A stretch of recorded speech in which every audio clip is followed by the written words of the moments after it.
All right. Looks like we are live here in the USFFL. Let me get the word out. All right. So, USFL.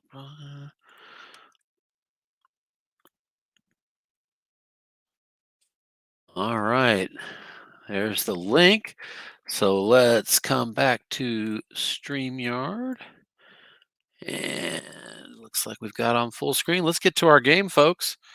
So you are looking live from Lambeau Field, and we have a big contest kicking off just now between the Packers and the Titans. Packers fighting for a number 1 seed all of a sudden. So they still have something to play for sure at 13-1. Half a game behind the Seahawks, who lost a couple days ago. Titans are 8-6. They're fighting for a wild card spot. And on 2nd and 8, here's an off tackle to Aaron Jones, and he's got a nice number on the defensive card. Short gain up the middle, but that card is going to be avoided by a penalty. Dead ball foul backs it up 5 yards, and the Packers facing a 2nd and 13 from their own 35. Opening drive here in the USFFL.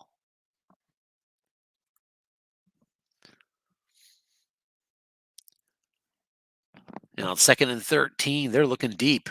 Aaron Rodgers is scoping it to Marquez Valdez-Scantling, and incomplete it is. That was defensive back in zone, and the safety for the Titans was a 4 to match the white die. Incomplete.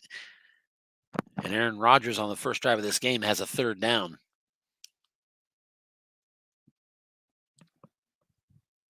3rd and 13 at their 35. They'll go 3 wide receivers. Nickel shown by the defense of the Titans. Alan Lazard came into this game injured, and so does Jay Sternberger, it says. Now flushed out of the pocket. Here's Rodgers looking for a target, and he's got one over the middle, and that's 13 yards exactly. Rodgers completes his first pass of the game, and on 3rd and 13, he gets exactly the yardage needed. Reception on the play by Malik Taylor. And that's 1st and 10 now at their own 48. Here's a screen pass to Aaron Jones. A nice pickup, 7 yards. That gets across midfield. And the Packers are now 1st and 10 at the, 2nd and 3 at the 45-yard line of the Titans.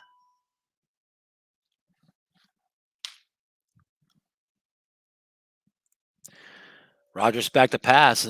There's a short pass of 14 yards. And the Packers move. Hey, Anthony, Dennis, welcome. How are you guys doing? Hey, how's it going? Full screen, full screen. Yeah, there you go. Thanks. I always tell Anthony to please remind me when I fail on that. And likewise, please. I always fail on that too. Well, it's because it doesn't stay where we defaulted. If it would just stay where we originally put it, unless we say otherwise, it wouldn't be a problem. But so what's the line on this game? What do you think? Packers -7?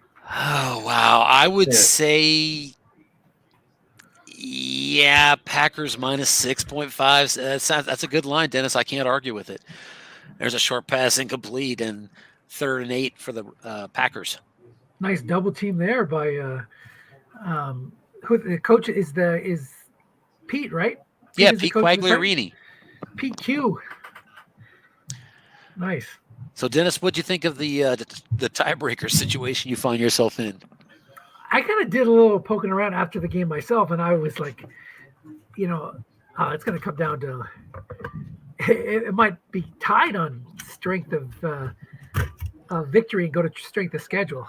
It could. So that's going to be crazy because it's that close. And since I sent that out to everybody, I updated it, and I was like, oh, wait, here's a game, and that added 1 to Dennis. Oh, there was another game. Oh, that added 1 to Scott. So when I added it up, before all the games, it was 89-89. I'm like, oh, God, this is going to be strength of schedule.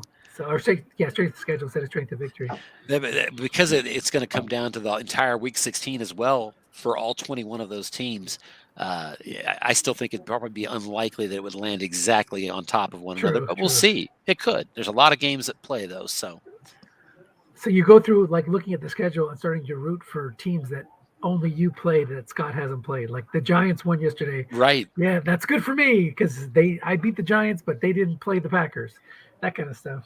In fact, I kind of wondered, and at the right time, I'll actually look this up.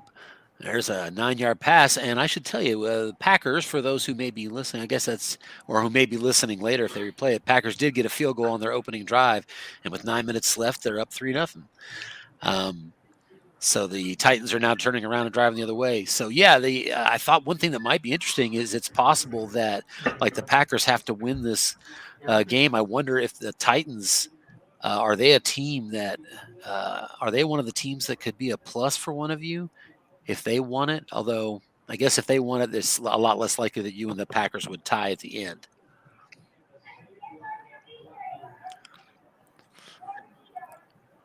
Titans 1st and 10 on their 39-yard line. I'm curious about the run defense. I guess with Derrick Henry, I should take a look. I'm not as familiar with the Green Bay run defense as you might be in the NFC there.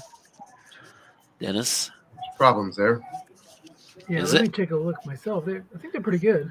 Well, they do have 2 short gains on off tackle and 1 apiece on both end run, linebacker. So there's plenty of ways to attack them on the ground if you've got Derrick Henry. So I think that makes the Titans a dangerous opponent because I think they can score with the Packers at least as much as a lot of teams could.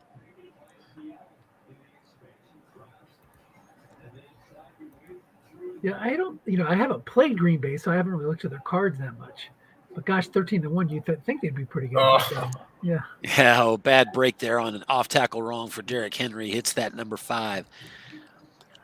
Titans 2nd and 7 at their own 42. So, Tim, I assume this is important for the AFC wild card. Yes, it is. As a matter of fact, I was kind of looking at it. If the Titans win this game right here, then what it does is it kind of guarantees us that there's only going to be one 8-loss team potentially eligible for that playoff. Because if the Titans get this 9th win, now we've got Browns and Titans and only one other spot for an 8-loss team. And then it'll be complex. I'll have to kind of calculate tonight. The Titans play the Texans in the final week, so that also adds a potential win to one of these 2 teams. So that's going to be interesting. I really had hoped to spend a lot more time today on tiebreakers than I was able to. Just work was busier since it was my first time back on shift in 12 days or so.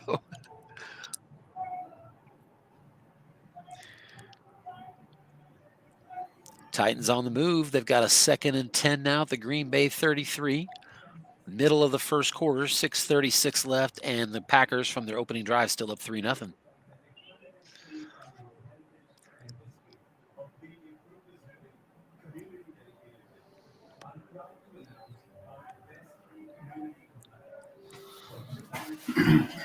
Titans running a 2 tight end offense, it looks like, on this formation. And it's a square out to a double team receiver. Nice call by Coach Mueller as he doubled up on A.J. Brown and got an incompletion on the quarterback card. So that sets up a 3rd down and 10. Titans on the fringe of field goal range. From the 33 that they're at right now, it's a 2-7 and 12. And even from the next zone, it's a 2-7 and 12. So I suppose not a big concern about, being aggressive. They're, as long as they avoid a sack that is too deep. And they're going to run it off tackle, Derrick Henry, and he's got the number on the defensive card. That's a short gain. And Derrick Henry plows forward for a big 18 yards into the red zone. And that's a 1st and 10 at the 15-yard line for the Titans. Derrick Henry with his first big runaway run. And now it's a short pass to Jonnu Smith, the defense guessing run, and Tannehill's got it. 12-yard completion. And knocking on the doorstep of the end zone, or the Titans. Their first drive of the game, 1st and goal now at the 3. They'll jump into a full house formation. Packers showing blitz out of the 3-4. Here's an off tackle to Derrick Henry, and he's going to lose a couple yards. Nice call by the defense. Calling run on that one.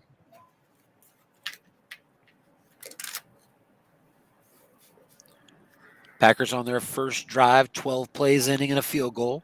This will be the 12th play of this drive for the Titans. 2nd and goal at the 5, 2 tight end formation. Packers defense happy to show blitz again.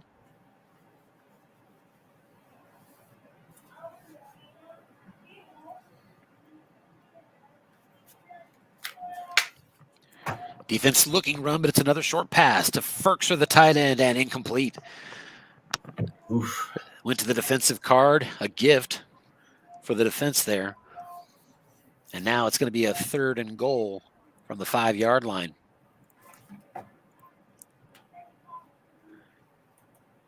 Tennessee already converted their only 3rd down opportunity on this drive. They need another one here to convert. 2 tight end formation. Packers showing blitz out of the nickel this time.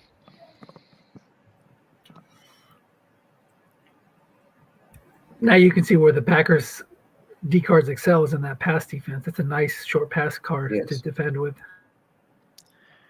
And that's I'm not as familiar with that as what you're describing. Looking it up now, but I can certainly confirm that that's one of the most important places to have good defense on your card. Here's an off-tackle run on 3rd and goal at the 5. It's against the run defense and right into the end zone. Derrick Henry plows forward. Got a good roll on the white dice, getting him a 4. And the tackle takes advantage of that, plows into the end zone. And the extra point is up and through by Gostkowski. The Titans take a 7-3 lead here, 4:12 to go in the first quarter. Oh, yeah, and you guys are right. 3 incompletions. That's the first thing I look for is how many incompletions are on short pass right. 3 incompletions there for the Packers defense. I would love to have that card.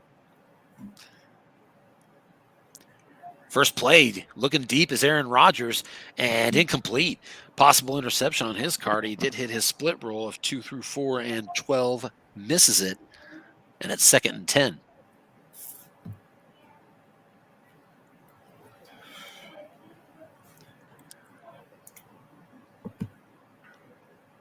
Off-tackle draw against a pass defense. Aaron Jones to the defensive card and nothing doing. He got the nose tackle. Time to mention the nose tackle, Daquan Jones, for the Titans, who was a 6. I'm noticing he's a 6 against the nickel. I thought that drops you down to a 5 when you're in the nickel. Fellas? Not if you're a 3-4 base defense. Okay. But he was in the nickel formation that time. That's what confused me. Yeah, but the position on a 3-4 is nose tackle. So it doesn't happen for Chris. Still nose tackle. So it doesn't happen for Chris Jones for me because he normally plays tackle, not normally plays nose tackle. I got it. That makes perfect sense. Thanks, fellas. That's why I asked. I knew you guys could clear it up. And the Packers are punting from their 25, and that's going to be deadened. It's one of the nice advantages of a 3-4. Is that 3-5 is played a lot. I mean, especially in draft leagues when you're making that decision 3-4-4-3, you can hold your nose tackle's value. Absolutely. 1st and 10 for the Titans at their own 23. Another off tackle against a pass defense, and Derrick Henry hits the short gain, this one on the defensive card. And he's got himself a 15-yard pickup on the first play of this drive. Out to the 38-yard line. So, Dennis, in a previous broadcast, I had was sort of theorizing of whether this Tannehill, Brown, Henry is one of the best triplets in Strat history. And I'm guessing you can probably provide some insight about who might have been better. Did you say Tannehill, Henry, and Brown? Mm-hmm. Okay. Go ahead, Dennis. Strat history is a tough one because there's a lot of great combos, but I'd have to really think about it. You know, that's a tough one. Because, most great running backs don't have a quarterback card as good as Tannehill's. Right. But when you go back, I mean, I know what you mean, but Peyton and Edgerrin James and Marvin Harrison's not going to quite get there. Eric Dickerson never had a quarterback. Maybe like the 63 Chargers and Giants. Chargers with their crew, Keith Lincoln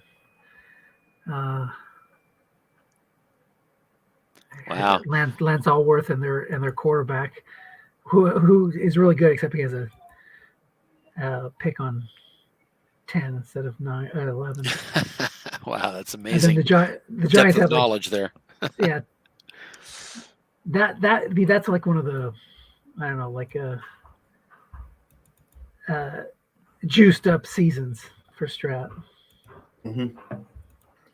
Well, the fact that we have to go back to 63 is a testament to how strong this offense is potentially.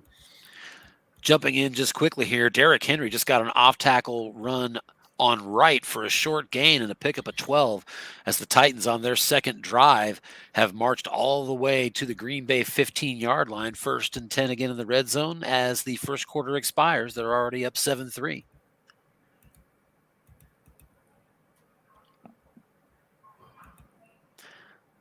You guys can still have that conversation. I just wanted to jump in there and make sure to. Oh yeah, we are. You're supposed to be calling the game, but yeah, Tittle, Joe Morrison, and Del Schaffner with the Giants team.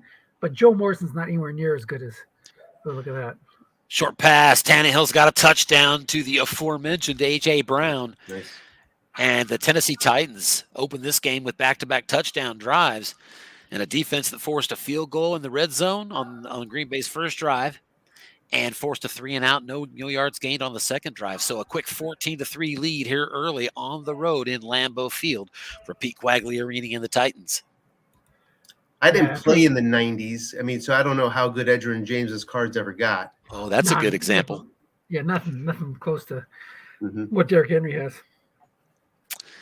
I think it starts with the running back and Derrick Henry being, I mean, if I'm going to pick a running back that is less than Derrick Henry, then I'm looking for quarterbacks and receivers that are going to be significantly better than Tannehill and A.J. Brown.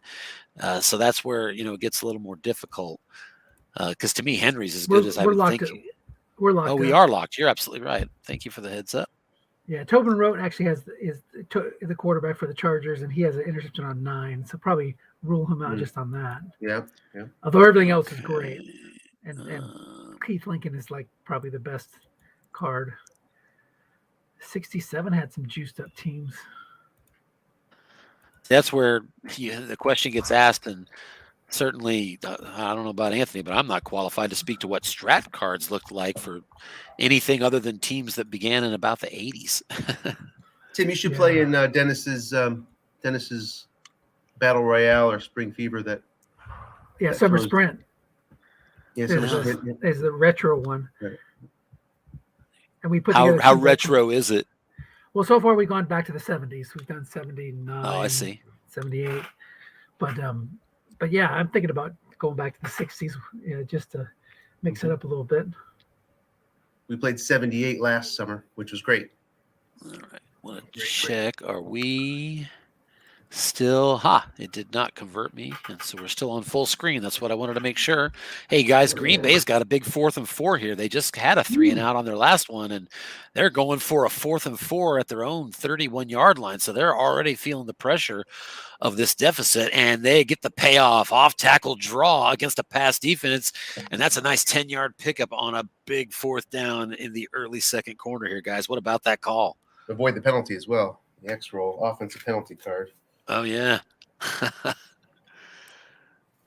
That's a gutsy call, and I tell you, broadcasting, I've watched a lot more games than I had in prior years, and I see a lot of coaches taking those chances on 4th down in their own territory, like down at the 30 and 35. I see that more often than I used to.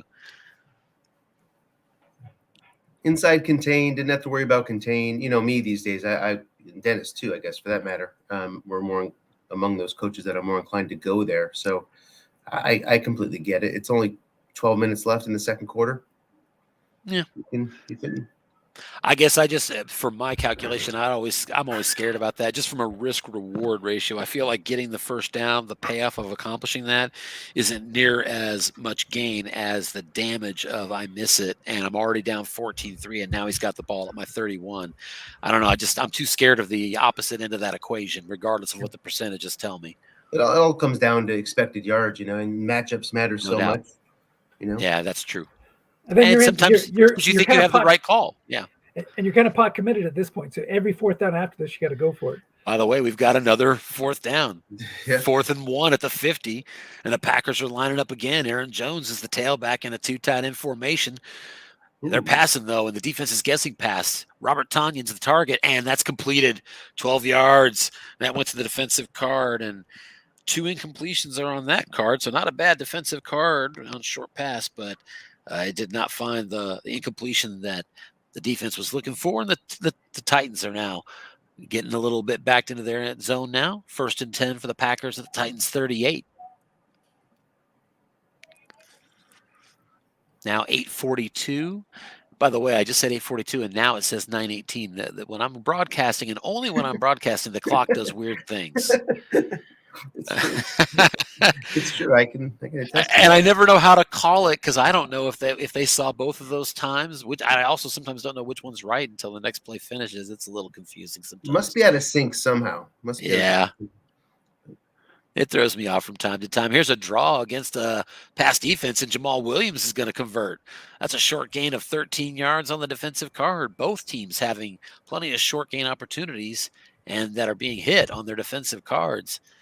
As the run game is working here, Packers now down to the Titans' 21-yard line. It's a big drive. They had that 3 and out. They're now down 2 scores. And they face the potential. This could be their last drive of the first half, so they really need to make the most of this here.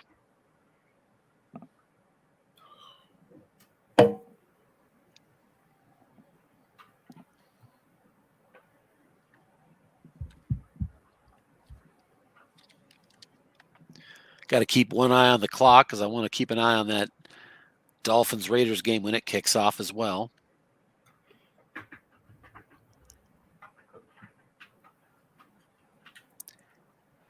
And here's a slant pass to Mercedes Lewis, and that's complete. That's an 11-yard completion down to the 10.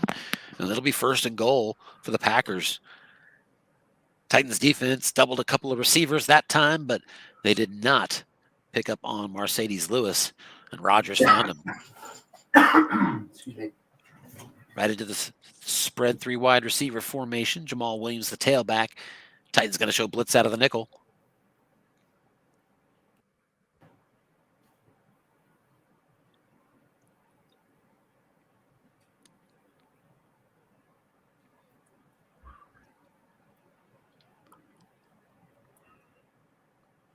Not a lot of pass rush for the Titans. Yeah, they're a team you can throw on. And right. There's a run defense call, but it's a hitch. This is a possible score opportunity. Incomplete. What a terrible roll. Packers got receiver on wrong, and they were targeting Devontae Adams. I don't have to tell you how many completions are going to go into the end zone on that one. Looks like all but maybe 3 or 4 of them, and even those are right down near the goal line. So he got the 1 incompletion. So 2nd and goal at the 10. Packers setting up again. Yeah, 32 out of 36 chances there for it to be complete. Wow, where are you seeing? You're seeing. I bet that's on. Is that on view and play percentage, right? No, just counting the card chances. Look at the wrong. Everything's empty except for 9, and that's 4 chances. 4 out of 36. Oh, okay. Yeah, that's math I need to be more familiar with, but I'm not. We've got a touchdown pass, flat pass, 0 men. And on the defensive card, that's easy to convert into a touchdown there, and it is. Rodgers to Marquez Valdez-Scantling. And the Packers finally get into the end zone. Extra point now is good. There is a penalty. Let's see how that comes out. And that is assessed on the kickoff. So the extra point counts, and it is 14-10. The Titans still up on the Packers. But a big score, guys, with still 7:48 to go here in the second quarter. Going to be a lot of points here, for sure. Yeah, it's like I was saying, the Titans have the offense to really kind of stay with teams that are going to put up points. Tim, if you play craps for maybe an hour, you'll very quickly get used to the chances of. Yeah, you don't have to be a genius to know that I'd rather, be looking for a roll of 7 than a roll of 4 and things like that. But the actual numbers of those percentages, I'm not as familiar with those as a guy who has not been as heavily into those kind of poker things.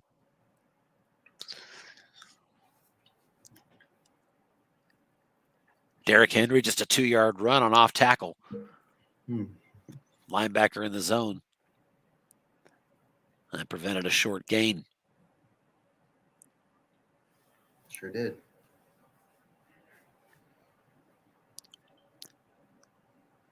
So 2nd down and 8, Titans at their own 27. This is, I believe, their 3rd possession of the game, and they got touchdowns on the first 2. That's correct. Quick work on that 2nd touchdown drive, 7 plays, 77 yards. And here's an incompletion on 2nd down.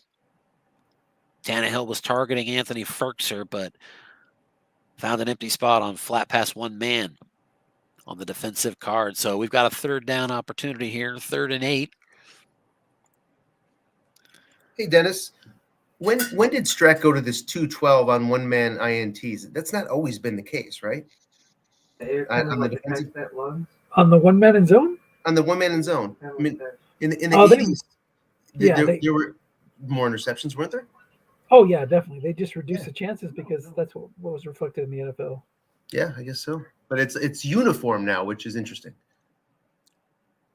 There are a lot more quarterbacks that finish a whole season and end up with 6 or 8 interceptions than what we used to see, for sure. And so for the first time in this game, the Titans fail to convert on 3rd down. Must run comes up short, and it's 4th and 6. And they are punting from their 29-yard line.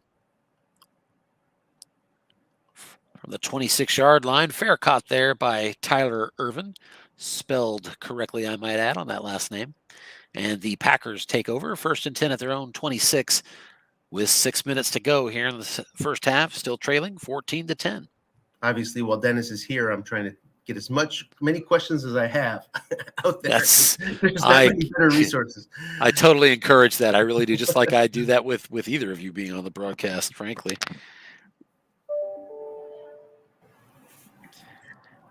And it's worth mentioning again, I know I told Anthony, I did have one of our waitlist members mention that he'd listened to a broadcast, happened to be Anthony that he listened to, and he remarked, like I have, that, boy, I learned so much more when I have people that are broadcasting that, know a lot more about the rules. I hope to, improve my win zone on that a little bit in the off season, but certainly you guys being part of any broadcast is always a good thing for this league.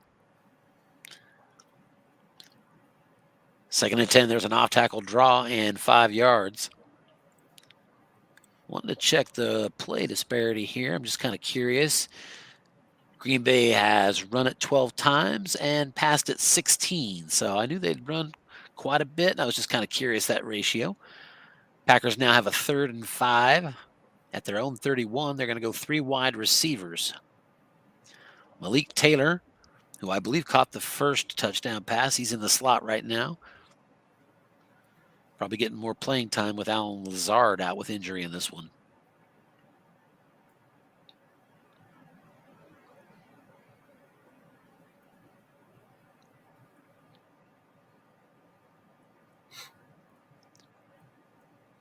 And indeed, Rodgers is looking for Malik Taylor.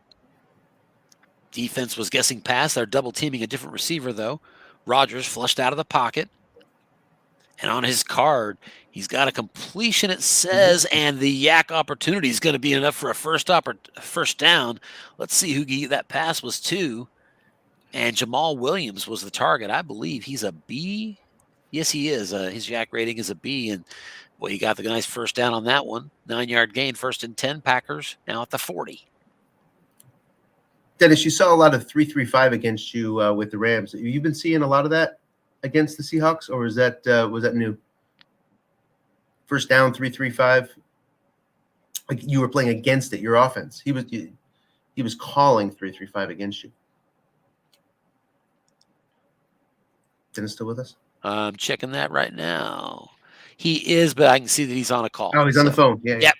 So that's why he's not hearing you. That was interesting. That was a really fun game to watch. You watched that game? Which game were we talking about? The Seattle-LA game yesterday.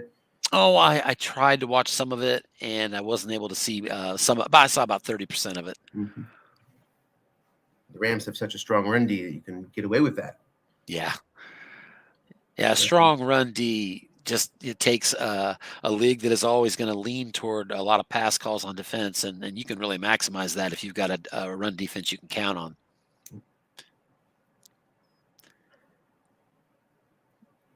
Here's another off tackle to Aaron Jones, and that's a nice pickup. Ooh. It's a 5 yards. That was to the defensive card with a split roll for 15, and boy, all he needed was a 2 to 9 or 12. Roll on a lot of my field goal attempts right there. He's going to have to settle for that 5-yard gain, but it's 2nd and 5. The Packers are at the 41-yard line of the Titans. We're now 2:24 to go here in the first half. So pretty big moment in this game. Packers are already down by just 4 now.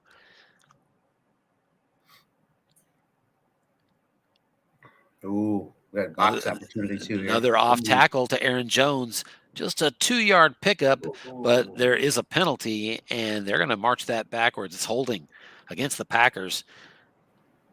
And now it's 2nd down and 15. Green Bay at their own 49-yard line.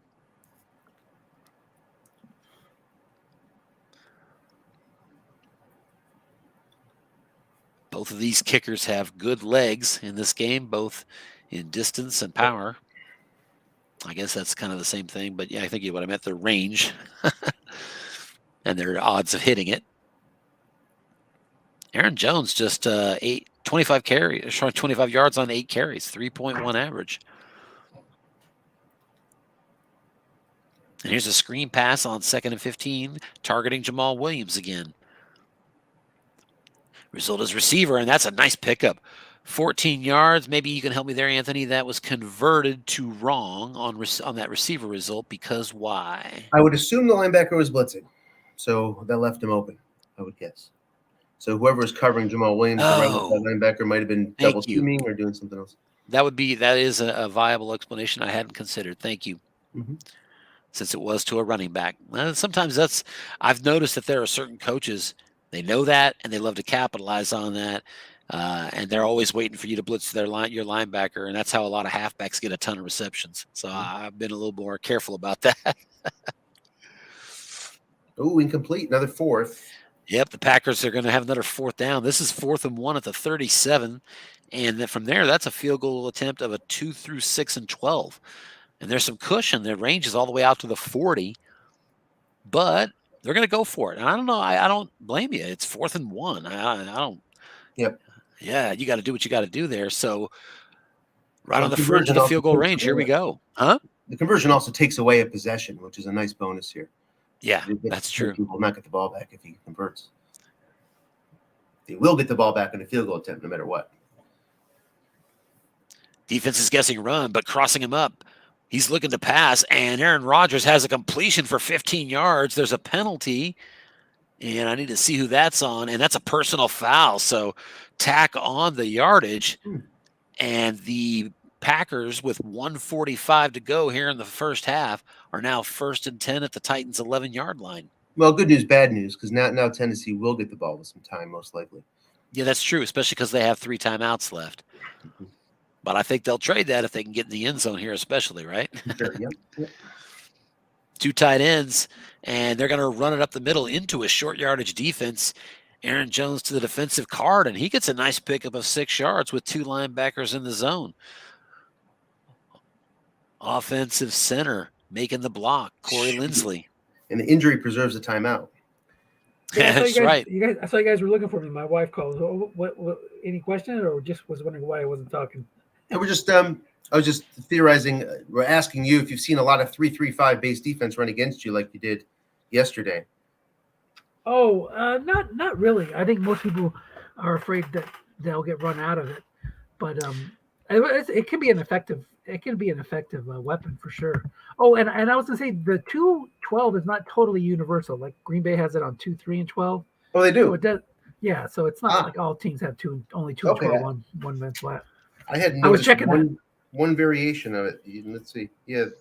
Oh, jumping in here real quick on 3rd and 1 at the 2-yard line. It's a short pass intercepted in the end zone. Aaron Rodgers was targeting Devontae Adams, and he rolled the defensive split roll on a 9, and 2 through 5, 12 is the pick. He rolls the 4, and a huge turnover in this game. So with 1:22 to go before halftime, the Titans get a big stop with an interception in the end zone, turn it over, and take over at their own 20-yard line. Huge. Oh, yeah, huge play in this game. Plenty of time for Tennessee to work. Indeed, on their first play, they actually hit their interception split roll on Tannehill's card on a flat pass, but he misses the roll, 2nd down and 10.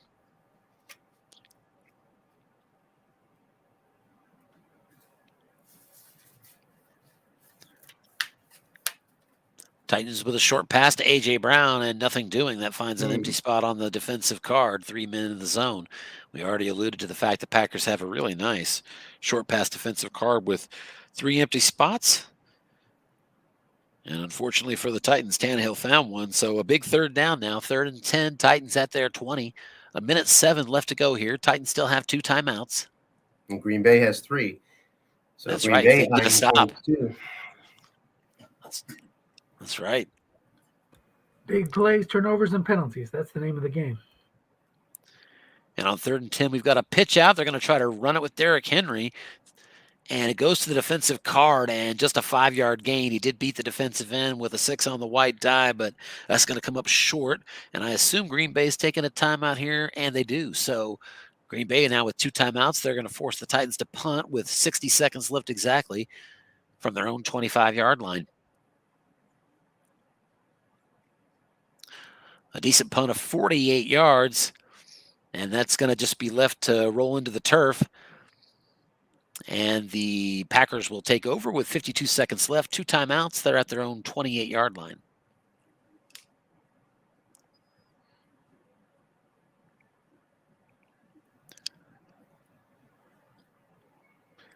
Three wide receivers staring at a nickel defense, and he's going to look long.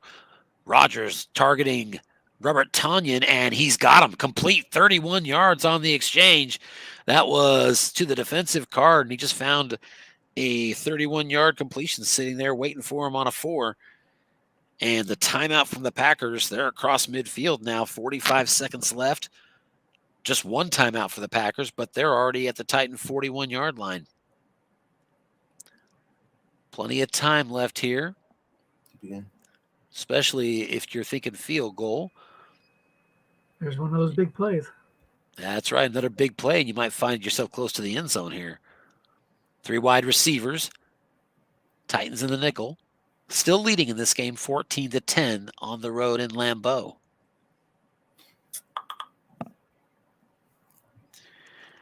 And here's a screen pass, nobody in the zone, and so it goes to wrong. And on receiver, Jamal Williams is going to pick up a nice 14 yards.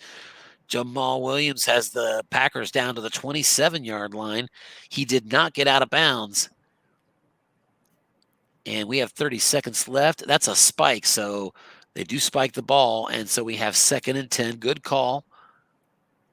Got to like that spike call based on how much time's left and the timeouts left, etc. 2nd and 10 at the 27 with 30 seconds left. Green Bay still has 1 timeout. 3 wide receivers. Rodgers in the shotgun. Jamal Williams beside him. And we have another screen consecutively to Jamal Williams again, and no linebackers there. It goes to wrong again, and an 8-yard gain. Couldn't get out of bounds, so choice. Failed to get out of bounds. 3rd and 2, so you figure he's not going to spike this. I think timeout's the play. That would leave you with 22 seconds. And indeed, Coach Mueller dials up the final timeout for the Packers. And so the Packers now with a big 3rd down, 3rd and 2 at the 19-yard line. So that's going to free up the free safety. 22 seconds left here in the first half. Right back to a 3 wide receiver formation.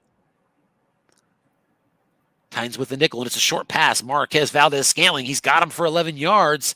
And a penalty on the play. It is personal foul, so that's going to be double trouble as it marches the Packers down to the 4-yard line and stops the clock. Huge play to stop that clock on that penalty, and it's 1st and goal at the 4. 15 seconds to go. Green Bay out of timeouts. I think with 15 seconds, you could technically get a sack and spike it and still have a second left here, if my memory serves me right. 3 wide receivers, halfback, and nickel blitz shown by the defense. It's a short pass to Malik Taylor, who is doubled by the linebacker, but Rodgers does not care. Touchdown as he needles it in there. And then with 1 second showing on the clock, the Packers have hit pay dirt again, and they're going to take a halftime lead here, 16-14 right now. Coach Quagliarini saying I can't do more than that and complimenting the Packers on a nice drive, and I would agree. That drive for the Packers looks like it's just 7 plays, ending in a touchdown to Malik Taylor. The extra point is through, and the Packers, with 1 second left here in the first half, take a 17-14 lead. And they're going to go for the onside kick. I like the call. They didn't get it. Half runs out. And so we are on to the second half. Why does it say 14:42 in the third? Because of the same thing. It's that clock, malfunction when broadcasting. I was thinking he kicked off in the second half with an onside. Like, well, that's ballsy. Yeah, I don't think so. And I think that's just the way this thing performs, just making sure we're still on full screen. We are. So since we're at halftime and these boys are announcing that they're going to take a break, let's go ahead and take a look at the halftime stats of what is an interesting game. And actually, I was going to do that, but look at the clock. The other game has started as well. That's right. It's 7:02. So let's scratch those halftime stats and let's get another incidence of this game up here. And obviously, we're going to need to get that 15310. Oh, look at you! I want to get it here anyway, so I'll be able to copy it again if I need it. Let's see. And now we'll go. Did I already open up a second one of these? I did. It's right here.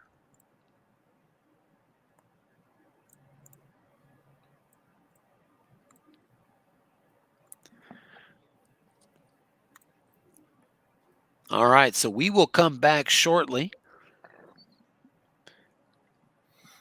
to our first game tonight, which is Packers hosting the Titans and have taken a 17-14 lead just before halftime.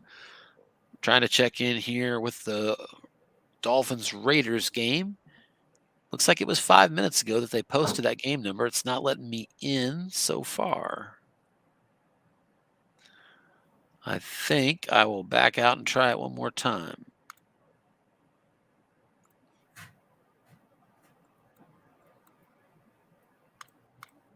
There we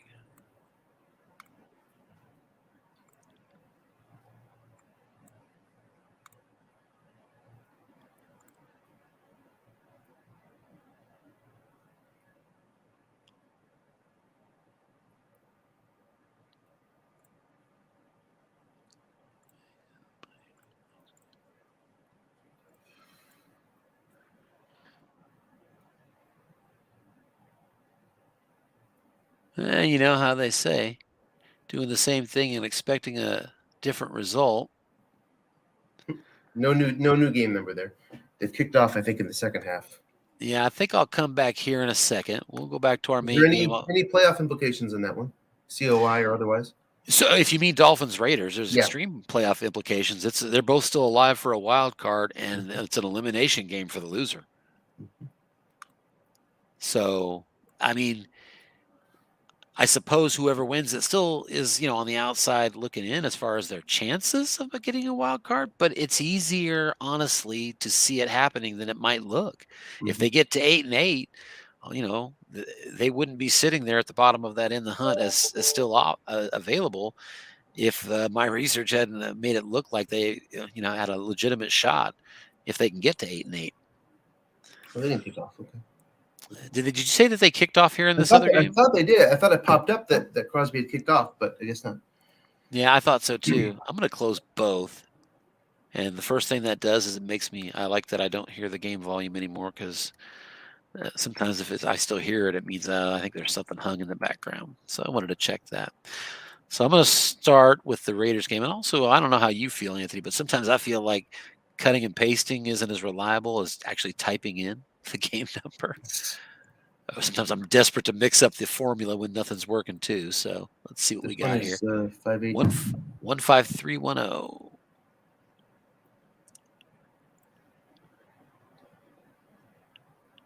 So I think I'm going to walk away from this, and maybe if you could do me a favor, if you have time, Anthony, and drop a DM to those two coaches, just to ask them if they possibly have changed their game number. Possible they have. And meanwhile, I'm going to get us back into what Bruce Buffer would call the main event of the evening.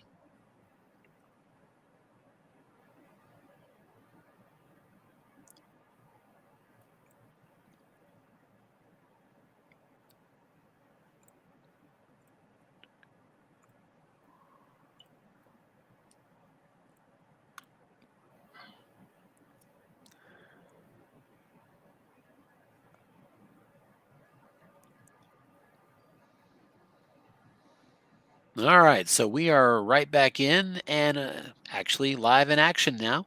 Second half here in Green Bay, the Titans with their opening possession.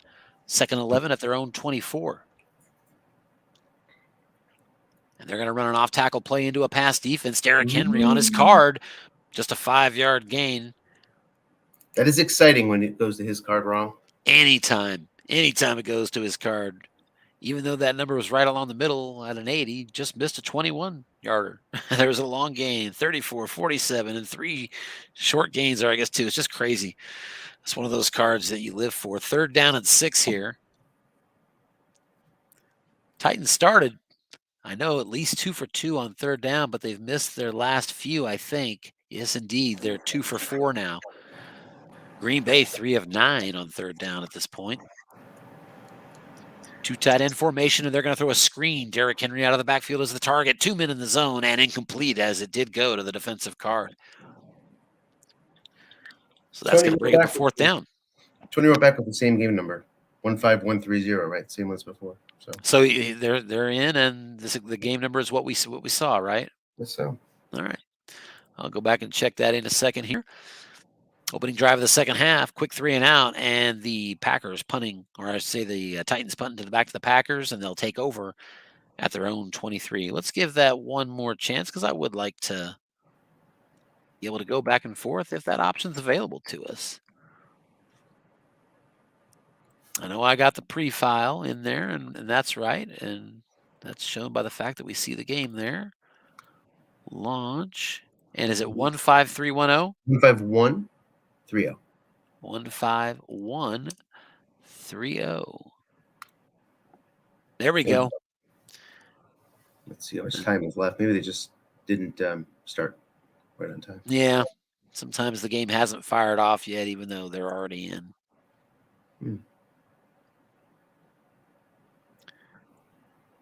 All right, I'll test it over here. You take care of yours to get a surface error. Okay, that's in. But you lost your surface on the other one. I wonder if it's having trouble running both. That's just because you ran it as admin mode, which is fine. You just have to keep clicking. Yeah, just keep clicking through because basically, whenever it like takes the focus off the video, it does that. Okay, I appreciate that. That's good to know. Oh, and by the way, we're up here and underway in Las Vegas. Again, it's an elimination game between a couple of 6 and 8 teams here. The winner is legitimately alive for a playoff spot, though. There's a short pass for a first down to Hunter Renfrow. Let's at least take a look. I'm kind of curious. Are we on the opening possession here? It doesn't appear so. Dolphins have the opening possession, 5 plays, 1 first down, and a quick punt. And the Raiders early on here. Early action in Las Vegas. Elimination game. Vegas tied with the Dolphins at 0. So let's go back to our Green Bay game, where we're showing a 2nd down and 15. Green Bay at their own 18. Slant pass to Robert Tonyan and complete. That's going to be 10 yards only and set up a 3rd down and 5.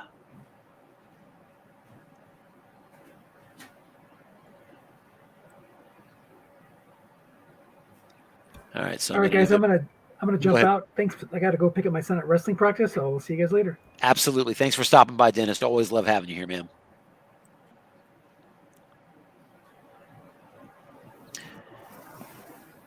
And that was a deep attempt by Aaron Rodgers, but a must run as he couldn't find somebody open, and that's going to make it a 4th and 1. So on 3rd and 5, a must run. Rodgers could only get 4, and Green Bay staring at a 4th and 1 in their own territory again at their own 32. They already went for it once here, and Anthony, they're doing it again, up 3. What do you think? I think that no, I'm watching the Devils game here in frustration. Sorry, stepped away. Sorry, buddy. I stepped away. Well, that was a. They're going for it. The Green Bay's going for it again, 4th and 1 at their own 32. Even though this time they're up. That's just gutsy. I'm not saying it's the wrong call. I'm saying that's gutsy. They're going to go with 2 tight end are the Packers, and it's a button hook pass to an empty zone, and that's going to be complete. Aaron Jones is going to go for 16 on that one. And that's going to be a first down for the Packers, converting on 4th down. For the 4th time in this game, Green Bay is 4 for 4 on 4th downs.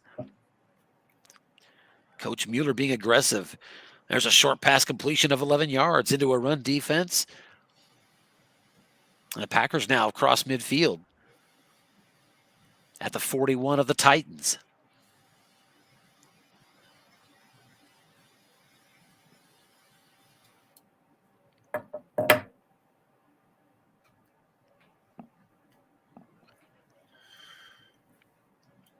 Off tackle against a run defense, and Aaron Jones picks up just 2 yards, but the Titans with another personal foul. They had a big personal foul that set up Packers touchdown just recently.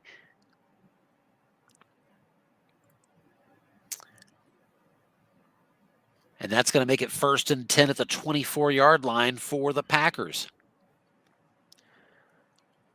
Off tackle to Aaron Jones. And on his card, a pickup of 6 yards. 2nd down and 4. Aaron Jones, 12 carries, but still just a 3.5 average in this game. As the dice have been cooperating defensively for the Titans against Aaron Jones. 3 wide receiver formation now for the Packers. 3-4. For the defense as the Packers from the red zone. 2nd and 4 at the Titans' 18-yard line.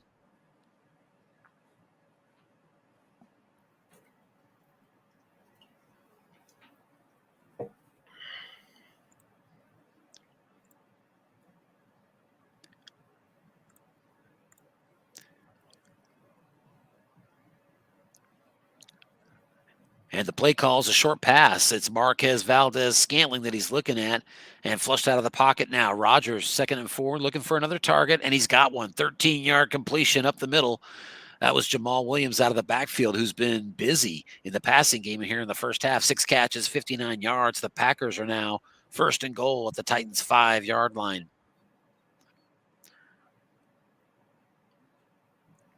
The Packers were struggling offensively earlier in this game. They started to get their mojo back. 2 of their last 3 drives have been a touchdown drive, and the one that wasn't was an interception that was all in the end zone. There's an off tackle, and against a run defense with 2 linebackers, just a 3-yard gain sets up a 2nd and goal at the 2. Update from Vegas. I did see Daniel Jacobs coming on the field for what I thought might have been an extra point, but it's a field goal.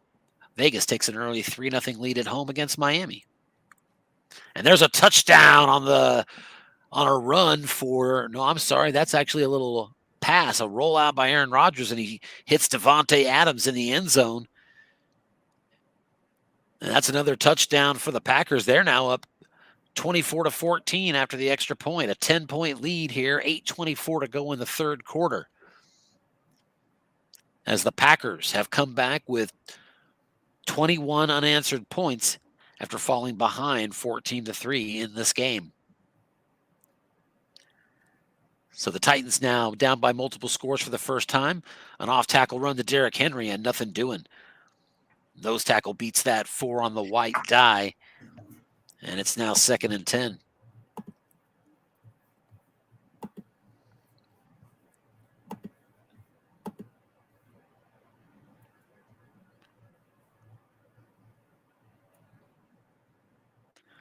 And on 2nd and 10, back to pass, Tannehill's looking for Jonnu Smith, and he's got him. 14 yards on his card. Tannehill hits his number, and that gets the Titans out to the 39-yard line now, halfway through the 3rd quarter in this one.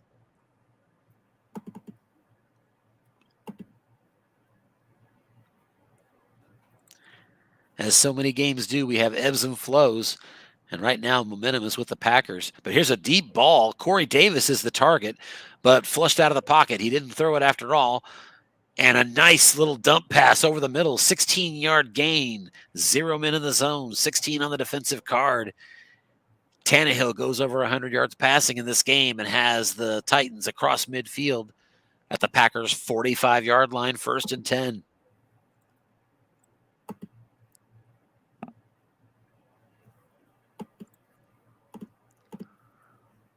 Dolphins drive approaching midfield. And there's a little flat pass to the outside.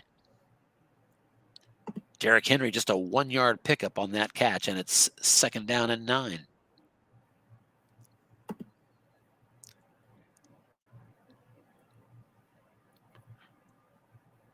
Two tight end formation for the Titans. Corey Davis and A.J. Brown are split out, and it's an off-tackle run. Derrick Henry, the defense guessed run, and that's going to be a 4-yard gain. Derrick Henry on the defensive card with a linebacker there, beats that linebacker with a 6 on the white-sided die, and gets that 4-yard gain, and that sets up a 3rd down and 5. It's only been since the opening moments of the game when the Titans were 2 for 2 on 3rd down. They've missed 3 in a row. Here's another big opportunity for them in Green Bay territory. It's a pitch out to Derrick Henry, and he's keyed, but that is going to be a 5-yard gain. The Titans get the good break on the white die, going to the defensive card and beating the defensive end. 5 beats a 4, and a huge 3rd down conversion. Titans now 1st and 10 at the Green Bay 35-yard line. Off tackle again to Derrick Henry, sticking with what brought you. And this time a short gain on the defensive card. Derrick Henry with a big run, 1st down and more, 17 yards into the red zone. The Titans now 1st and 10 at the Packer 18-yard line. We mentioned the Titans have the offense to stay in the game, and 21 unanswered by the Packers has certainly lit a fire under them. They're on the march here. Defense guesses running. It's a short pass. Tannehill looking for Jonnu Smith, and he's got him 12 yards on his card. Tannehill on wrong is very dangerous. Anthony alluded to that earlier. And that makes it 1st and goal at the 6-yard line. Derrick Henry, the single setback now in a 2 tight end formation. Blitz shown out of the 3-4. Back to pass, and Anthony Firkser is the target. And it is an interception possibility, but it is incomplete. Tannehill on the defensive card of the Packers hit a possible interception split roll that was missed, and 2nd and goal. Another life for the Titans.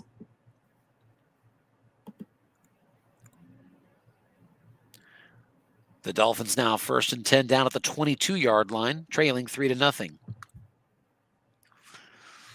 Back to pass Tannehill, and he's got himself a touchdown.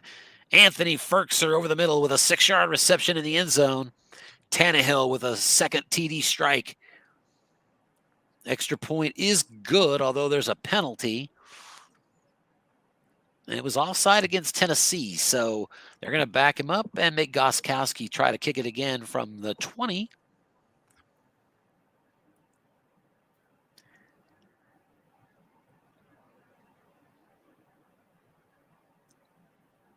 And here that extra point comes, and he hits it. Got a 7 with a 2 through 8 and 12 opportunity. Probably a good call to back him up and make him prove he's going to hit it again, and he did. Big touchdown for the Titans here late in the 3rd quarter. They now trail 24-21 with 3:18 to go in the 3rd quarter. Packers taking over at their 20-yard line now. They're going to try to build on that 3-point lead. Let's move over to Miami, or I should say we're moving over to Vegas. Miami is on the march. They trail 3-0. They've got a 1st and goal at the 8-yard line.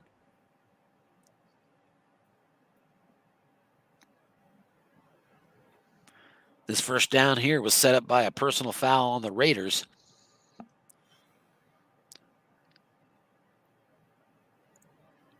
And we're waiting for them to make a play call. Aaron Rodgers looks like has been incomplete on back-to-back passes. And so the Packers up 3 points, have a 3rd and 10 now at their 20-yard line. Packers just 3 of 10 on 3rd down conversions today.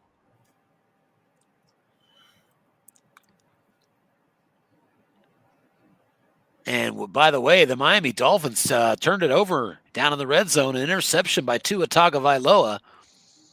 And the Raiders up 3-0 to take over at their own 20-yard line with 3 minutes to go in the 1st quarter, already up 3-0. And we've got another 4th down opportunity for the Packers in their own zone. Check them out. They're already 4 for 4. 4th and 1 Packers at their own 29. They're going again. The stones of this guy. I got to talk to Scotty Mueller about this.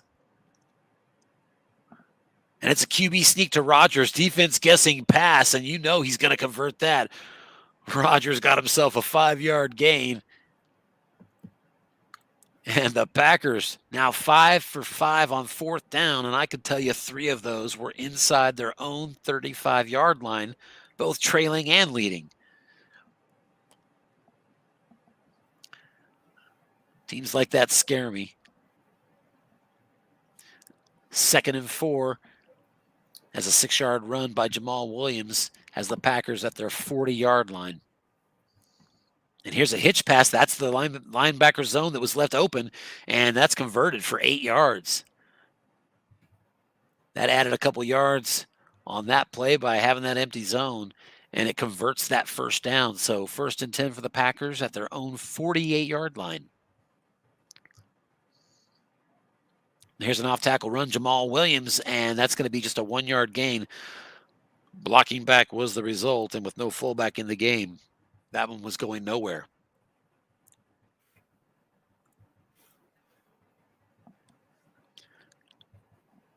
So 2nd and 9. That's the end of the 3rd quarter here in Green Bay. The Packers lead 24-21. The Packers with the ball near midfield at their own 49, 2nd down and 9. Packers struggling to run the ball today with both of their running backs. Aaron Jones averaging 3.5, Jamal Williams 3.9. Here's a screen to Jamal Williams out of the backfield, and incomplete. Rodgers found an empty spot on his card. Defense had double-teamed a couple receivers, but Williams was not one of them. Incomplete nonetheless, and it sets up a 3rd down and 9 for the Packers.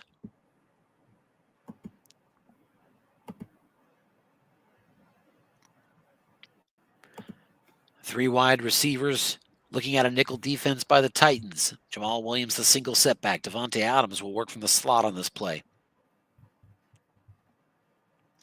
And it is a pass to Davante Adams. He is double-teamed, and it's incomplete on Rodgers' card. That pass, by the way, was complete on right and wrong. It just wasn't complete on double-teamed. And so on a key 3rd down in this game, give Coach Pete Quagliarini credit. A nice call. Saves a 1st down, and the Packers are punting from their own 49. Sometimes it's not just a good call, but it's a good call at a key moment, and that's what we got there from Coach Quagliarini. And the Titans trailing by 3 here in the 4th quarter, take over at their 18-yard line. Anybody's game there at Lambeau Field. And the Raiders didn't get very far on that ensuing drive, so they're punting from their 25, and a boomer punt. Double one, Snake Eyes is a 63-yard punt that bounces another 6 yards. And from their own 25, Miami takes a punt all the way back to their own 6. So the Dolphins have the ball back. Late 1st quarter action, down 3-0, 1st and 10 at their own 6-yard line. Both the Dolphins and Raiders have had some games they've put up big points, but just 3-0 in the early going here. And there's a big run.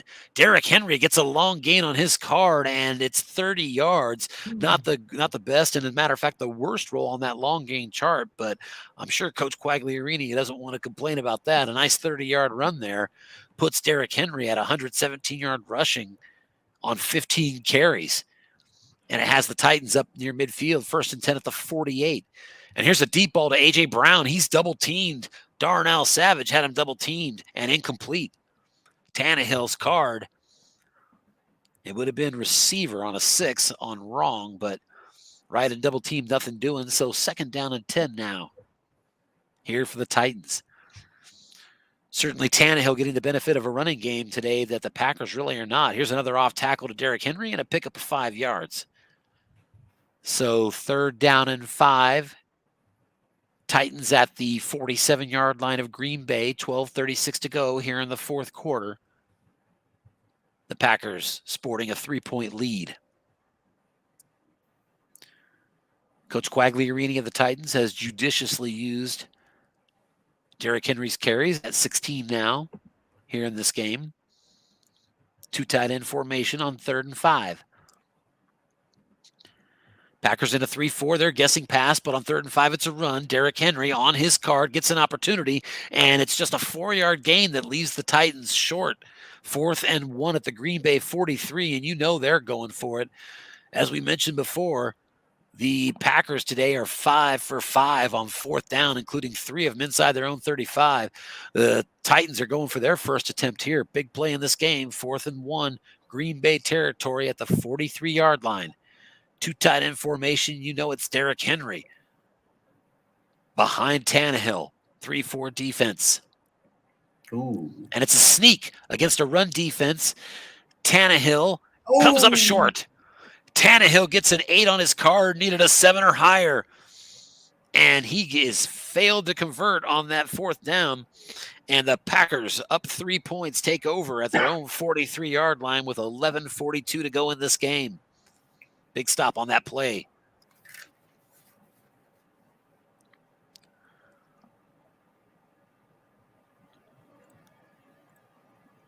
Dolphins on the march again. 5 plays, 37 yards into this drive. They're out at their own 40-yard line, early second quarter, trailing 3-0. Right up around 75% to convert that 4th down. Wow. With no linebackers in zone. Wow. And like I say, to think that the Packers have converted 5 of them, it's just crazy. You never know what stat's going to be key in any given game. Here's a 6-yard run on 2nd and 20. There was a holding penalty on the previous play for Green Bay, followed by that 6-yard run, Aaron Jones, and it's 2nd and 14, Packers at their own 39-yard line.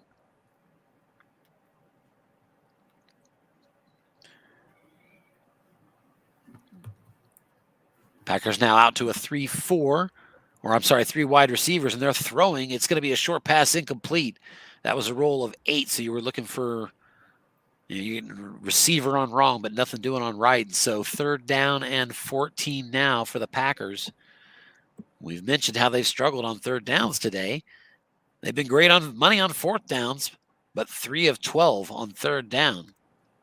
So on 3rd and 14 at their own 39, if you're the Titans, you got to think if they get anywhere close, this is a team that's going to go for it. You have to wonder if that impacts your play call. I'm not going to lie. It's impacted it for me before. I start seeing a guy run up 5 4th down attempts. I start thinking twice about what I want to do. Here's a screen on 3rd and 14, and it's a big play. Packers get Jamal Williams again out of the backfield. 23 yards on a 10 on the defensive card. And Jamal Williams continues to tear it up in the passing game. 7 catches here for 82 yards. And he has the Packers now down to the Tennessee 38. Big conversion on that play. Rodgers right back to a button hook to Aaron Jones out of the backfield. Just a 3-yard gain on that play, though, and it's 2nd down and 7. 9 minutes, 18 seconds left to go here in the 4th quarter. 24-21, the Packers over the Titans. Rodgers, 290 yards passing and 3 touchdowns already in this game. And here's a short pass. He's looking for Marquez Valdez-Scantling, but he's going to tuck it and run. Must run around the end, and it's a good one. 1st down run of 9 yards for Aaron Rodgers. And now 1st and 10 at the 26-yard line. They'll go back down to a 2 tight end formation.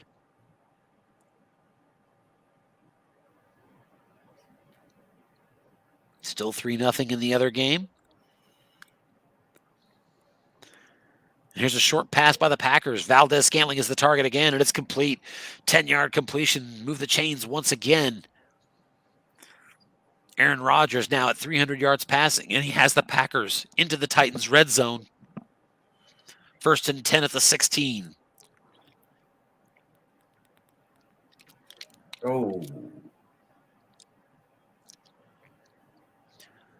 2 tight end formation.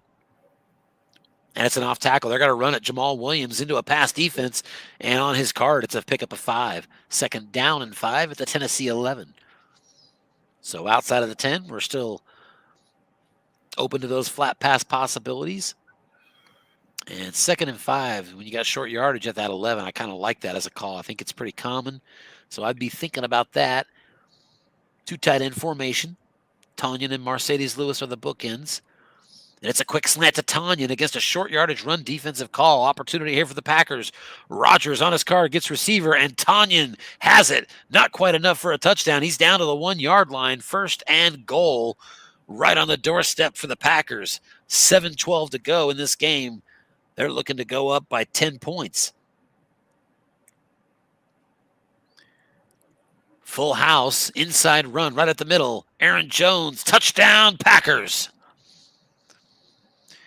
And with less than 7 minutes to go here in Green Bay, the Packers have reasserted a 2-score lead in this game. The extra point by Mason Crosby is through, and it's the Packers beating the Titans 31-21, kicking back off to the Titans just under 7 minutes to go.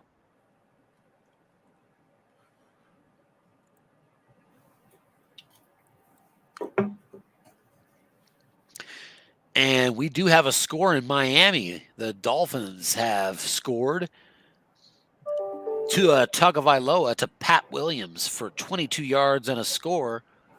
Tagovailoa, I saw, was putting up some good numbers early on this game. He's 11 of 13 for 102 yards. So early on here in Vegas, Tua Tagovailoa outplaying Derek Carr a little bit, and he's got the Dolphins on top 7-3.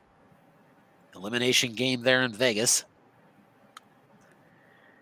And looking back in on Tennessee Green Bay, looks like we have locked up on the ensuing kickoff, so I'm going to have to back out and get us back into the finish here of Packers Titans.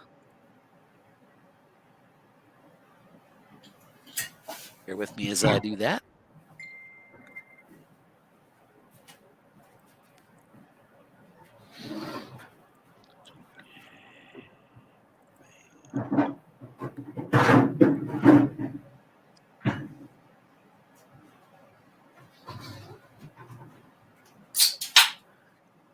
All right, we definitely want to make sure we have the game coming down to the wire here up.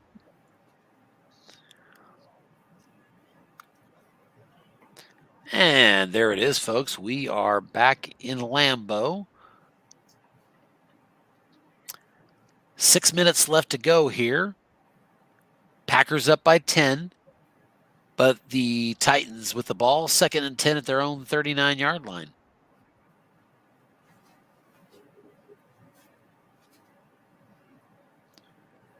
Three wide receivers, 2 running backs. Packers guessing pass, but it's an off tackle. Derrick Henry on his card on wrong, and 0 is the result. Derrick Henry hitting that dreaded 5.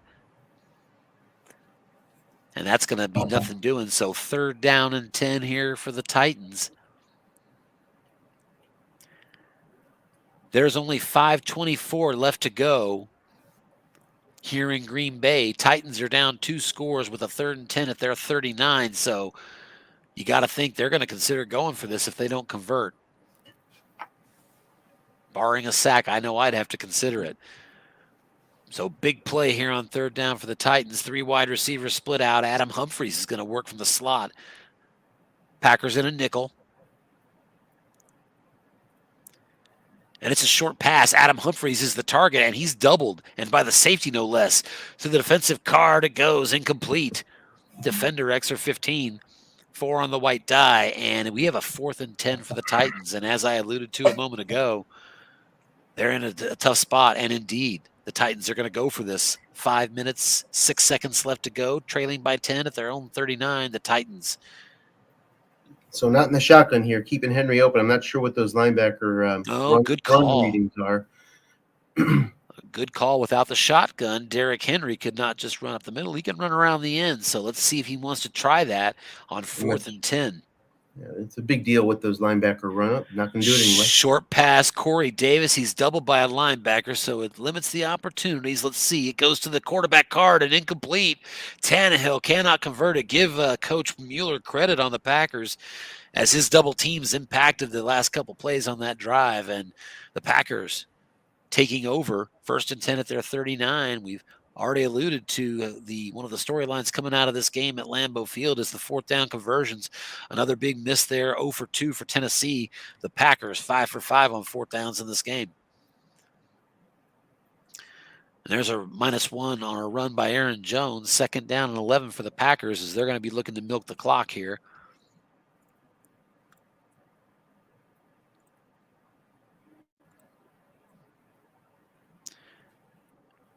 There's a short pass, incomplete. Aaron Rodgers hit an interception split result, but he did not get the roll. So 3rd and 11 now for the Packers with 3:54 to go in that game on the 40-yard line. Dolphins are on the march. They're already up 7-3, and they are in the red zone.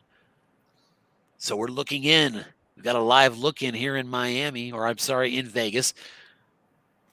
Dolphins 1st and 10 at the Vegas 12-yard line. Tagovailoa is hot here early, and he's looking for a little look-in pass. Myles Gaskin has it on a nice catch of 9 yards. That's down to the 3-yard line, and it's going to be 2nd and 1 there for the Dolphins. So they're knocking on the doorstep.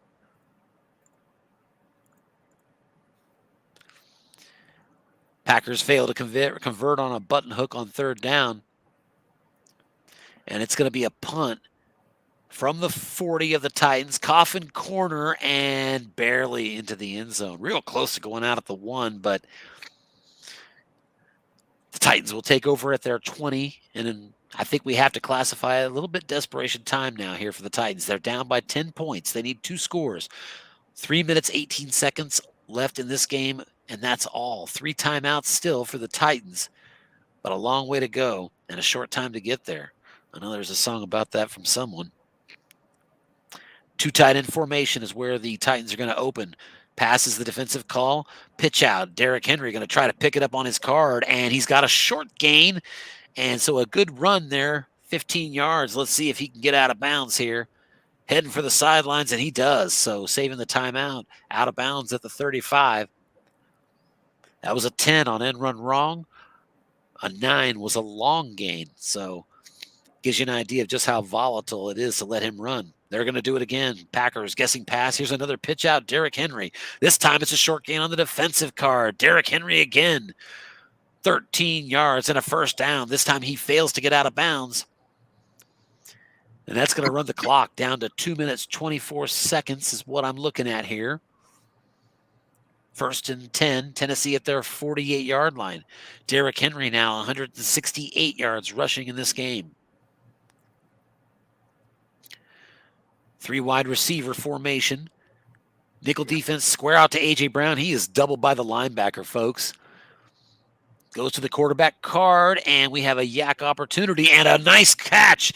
We've got a potential score here. Let's see who's got that ball. It's not going to be a score, but that is a nice completion over the middle and out of bounds.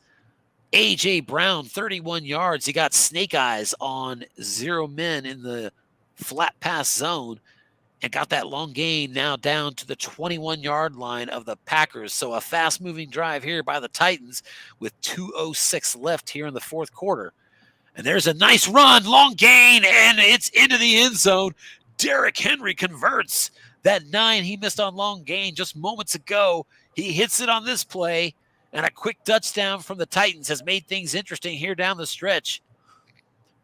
Extra point is through, and Pete Quagliarini gets his Titans into that end zone. They're going for the onside kick, folks, at the 2-minute warning, and they fail to get it.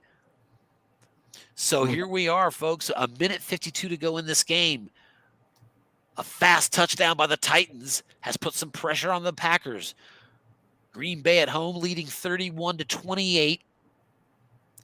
They're at their own 49-yard line after an onside kick.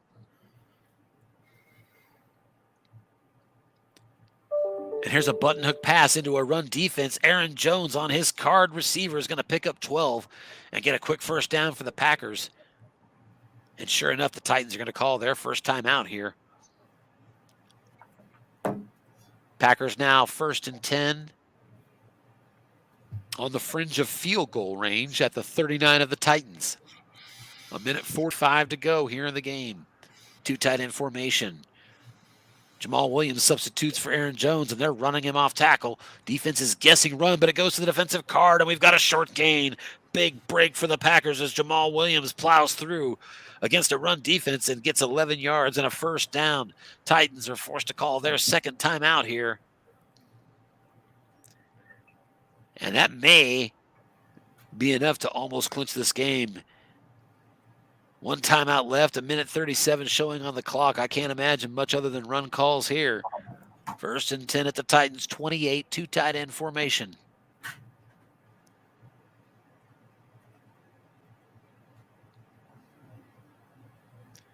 Here's a sneak by Rodgers. Titans were keying the running back, and Rodgers is going to pick up 4 yards. It sets up a 2nd and 6, and Titans taking their final timeout. So 2nd and 6 to the 24. We figure the Packers to run it twice more. You might even consider taking a knee. I mean, I'm not good. I never am good at the play. I got to think about the play clock, how much time's coming off. But, I mean, they could basically just run it twice, kick a field goal to try to give themselves a 6-point lead and maybe leave the Titans no timeouts and approximately 20, 25 seconds. I don't know. So it seems like a pretty safe play here. 2nd and 6, full house formation, inside run Jamal Williams.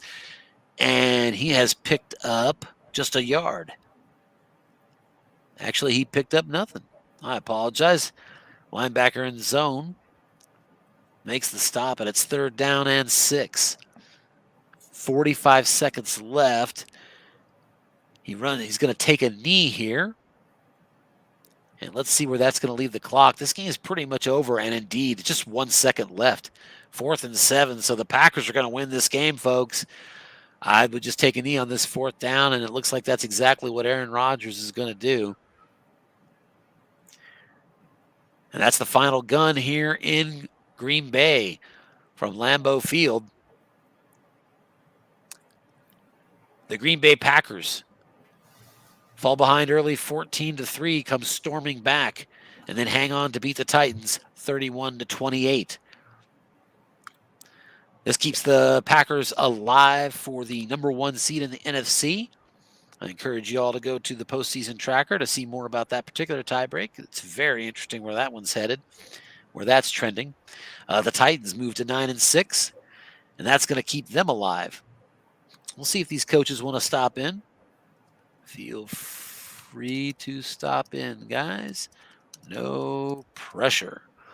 That was a good game. Definitely. So it has to help the Vegas Miami folks, I imagine. That makes that game even more meaningful. So yeah, it does. I mean, still, I did look at it, and the Titans winning, what it doesn't do, as far as I could tell, is eliminate Dolphins and Raiders. So they're still Titans losing, you mean? No, I'm sorry, the Titans lost. But even if they had won, that just makes a wild card berth more difficult to achieve for those two teams. Sure. But they still would have been alive. But certainly, you make a good point, though, Anthony. It's not a bad thing at all for that Dolphins-Raiders game that the Titans lost. Let me check and see if we have anybody. And we do have Harlan. Welcome, Harlan. And let's put it back to full screen again, and I'll try to keep my eye there to see if either of these coaches want to show up for the extremely optional post-game interview. Like I always say, no pressure on that. We're going to start focusing our efforts here in Vegas, where the Raiders, just before halftime, 3:36 to go, they're on the march, but trailing 14-3. Let's close this Packers game, I think. And they just have the one up.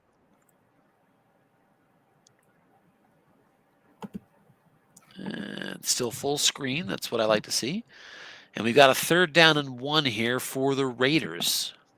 As I switch my deck of cards that I'm pulling to the forefront here. Raiders will operate out of a 2 tight end formation. But they have called timeout. I don't think they liked what they saw in their own formation or possibly the defensive formation on 3rd and 1. They're going to take a timeout. I've done that myself, especially on 3rd and 1.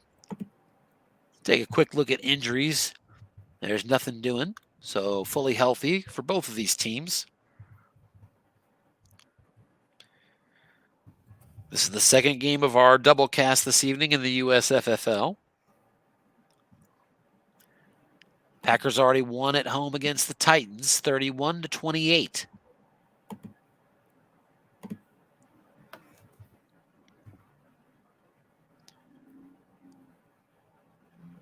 Tua Tagovailoa's had a good first half here in Vegas, and he's got the Dolphins up 14-3. Big third down here, though, for the Raiders. 3rd and 1 at the Miami 39-yard line. You might see Pete trying to join here. He's trying. Oh, okay. I'll keep an eye for that. Thanks for the heads up.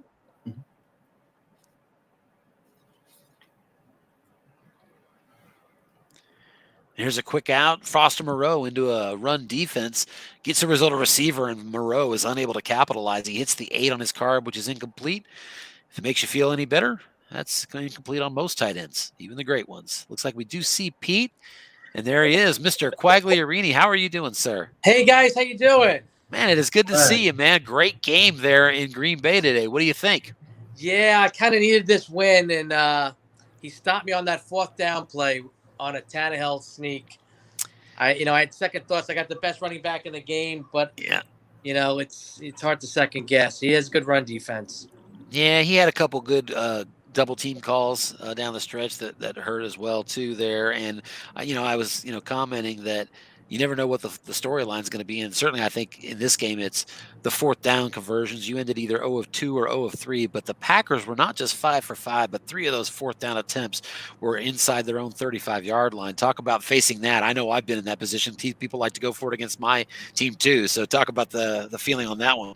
Yeah, I thought the first time I was a little shocked. I thought he could give it up, but then it was early, and then he got a couple of good rolls on it. I thought I had a couple of good calls. I think I even had one double team, and he got it. But that's the luck of the dice, and it's a gutsy call. And Scott's a great coach, and I was really just happy to kind of stick with him. That Green Bay team is tough. When I looked at it, I go, "This is an awesome team."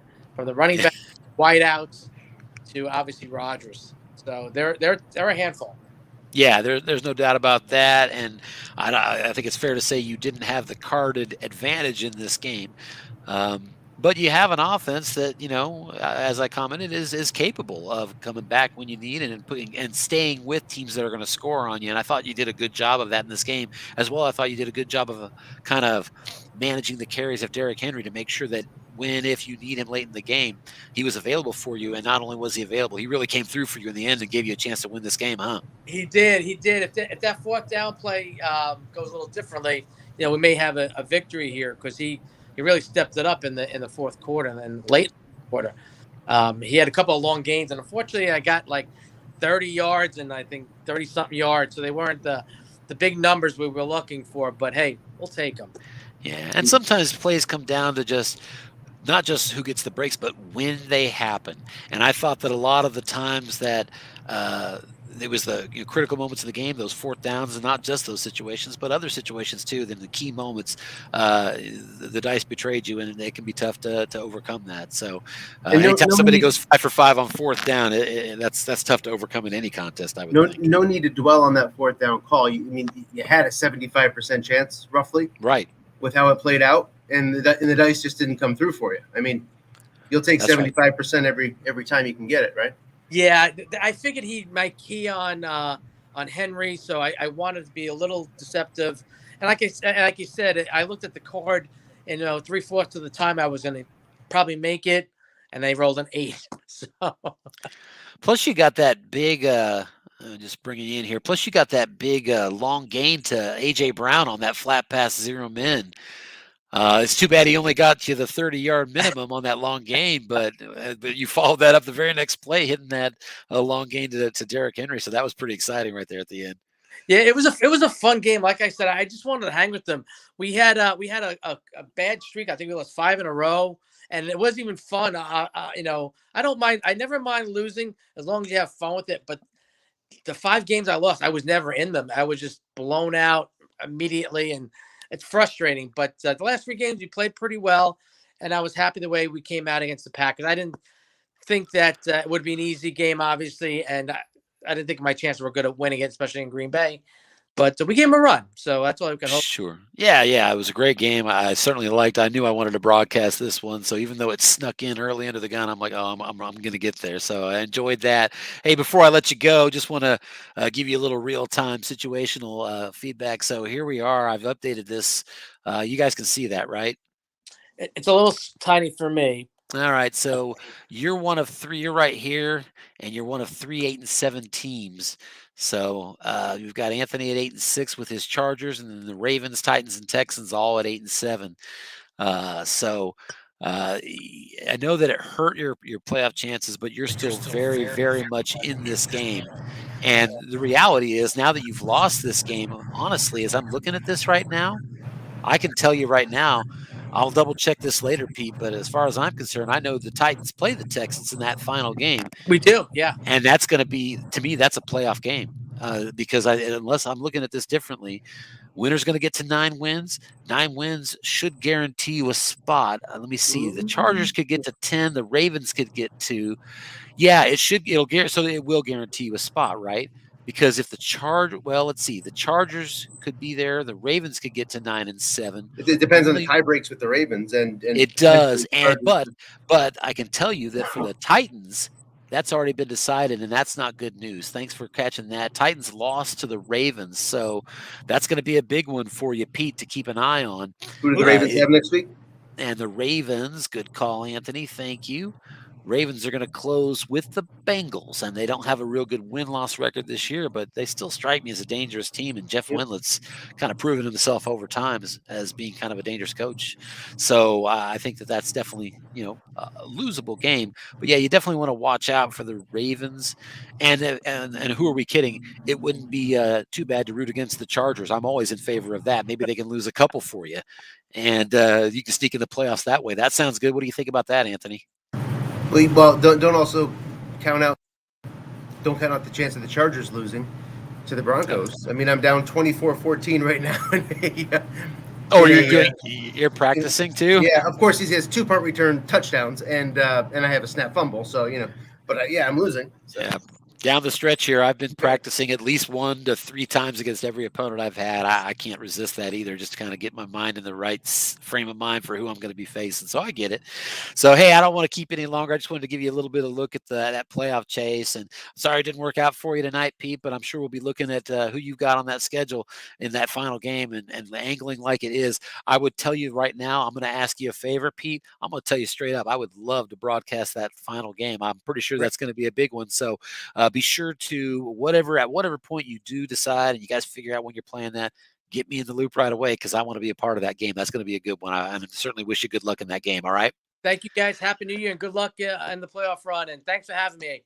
Yeah, you too, Pete. Great to have you on board. I appreciate it, man. Have a good night. Bye. All right, guys. So we're going to go ahead and return to our second game. Final score again out of Lambeau Field.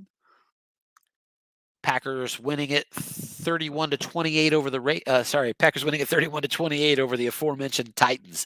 And we thank Pete Quagliarini for stopping in to talk about it as the losing coach. I know I've lost some games where I've spoken about it, but I'm not going to lie. I've had some games I've lost, and I'm not ready to talk about it. So I get it. And so I always am grateful anytime somebody stops by. So we've got the 2-minute warning here in Vegas. Raiders still trailing 14-3, and they've got the ball at their own 11-yard line, 3rd and 3. So Miami with 3 timeouts, a good opportunity if they can get a stop here and force a punt.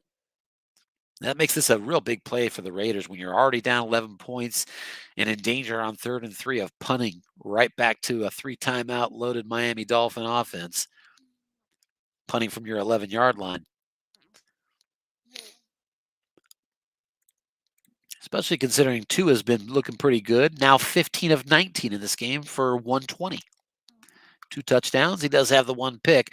And on 3rd and 3, the Raiders are going to come out in a 3 wide receiver formation. Dolphins presenting the nickel. Minute 30 left to go here in the first half. Sideline pass to Ruggs. He's going after a single linebacker, and that's the difference. It's a 6-yard completion. But there was a penalty, and so what would have been a big first down is wiped away.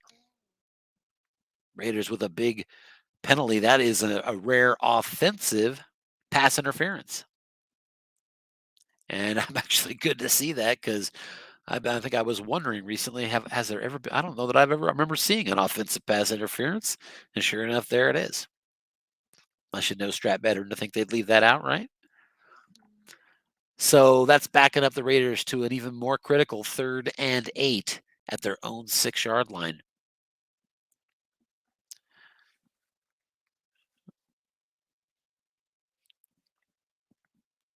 They'll come out in the 3 wide receiver formation again, but the Dolphins will work from the nickel. I'm sorry, from the dime. 2 deep option here.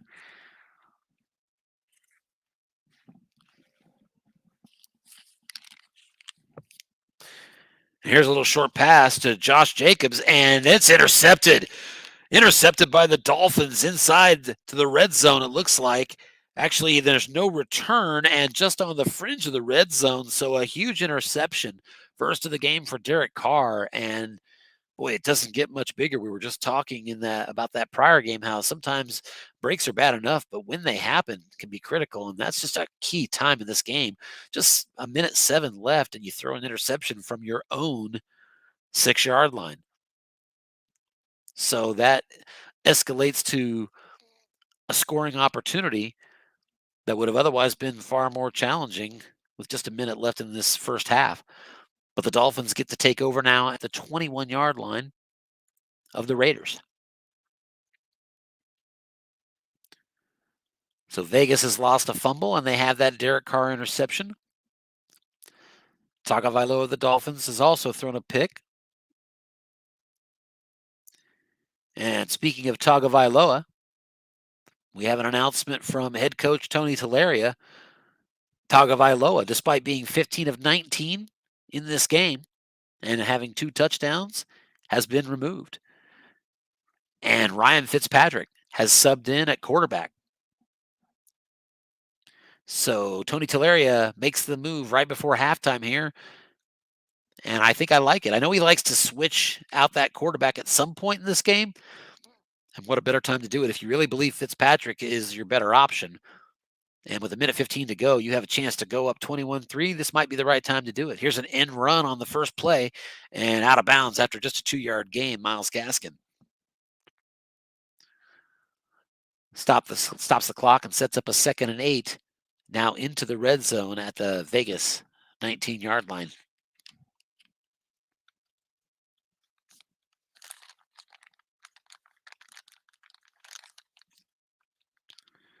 Right back to a 2 tight end formation.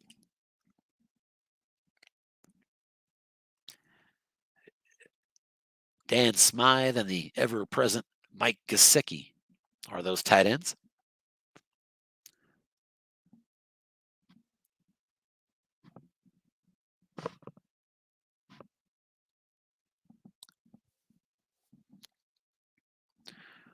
Raiders come out in a 4-3. And it's a pitch out. Salvon Ahmed gets the call and just a 4-yard gain. So that's going to set up a 3rd down here. Big 3rd down in this game. I would think that Miami would want to run the clock here. Vegas does have 1 timeout if they don't want to let them run it all the way down. Let's see.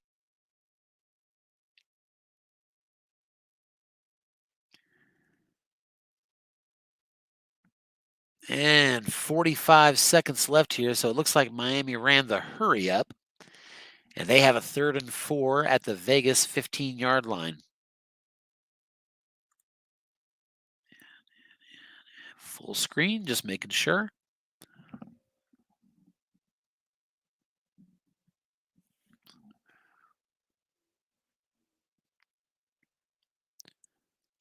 Big 3rd and 4 here just before halftime. Miami already up 14-3.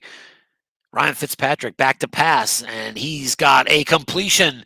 19 yards is what it says, and that's good for 15 yards and a touchdown. Ryan Fitzpatrick hits the aforementioned tight end, Durham Smythe. I apologize. Previously stated as Dan. I thought that's what it was. Regardless, Smythe gets that touchdown reception. 30 seconds left here, and the Dolphins have taken a commanding 21-3 lead in this game. So indeed, that key interception from Derek Carr at just the wrong time has come back to bite the Raiders, and now they've got a mountainous hill to climb in the second half of this game. And as we mentioned earlier, this is an elimination game in the AFC playoffs. Both the Dolphins and Raiders are 6-8. And a 9th loss will terminate the playoff chance for the loser of this game. 30 seconds left. Carr will go ahead and operate out of the shotgun from his 25-yard line. Raiders just one timeout. So the Dolphins are going to jump into a 5-6 defense. Screen pass to Jalen Richard. Nobody in the zone and fully taken advantage of there. Actually, it ends up being just a 19-yard reception. It was a 30-yard reading on 0 men in that flat pass zone. But it was capped as a 19-yard reception to Jalen Richard. He did get out of bounds, 22 seconds left. And Vegas first and 10 at their own 44. And at this point, got to be thinking they maybe could get a field goal out of this. 3 wide receivers. Jalen Richard stays in at tailback, and the Dolphins will function out of the 3-2-6 dime. Here's a slant pass to Darren Waller, and incomplete. 8 on the quarterback card, not going to get it done, and 2nd down and 10 with 15 seconds to go.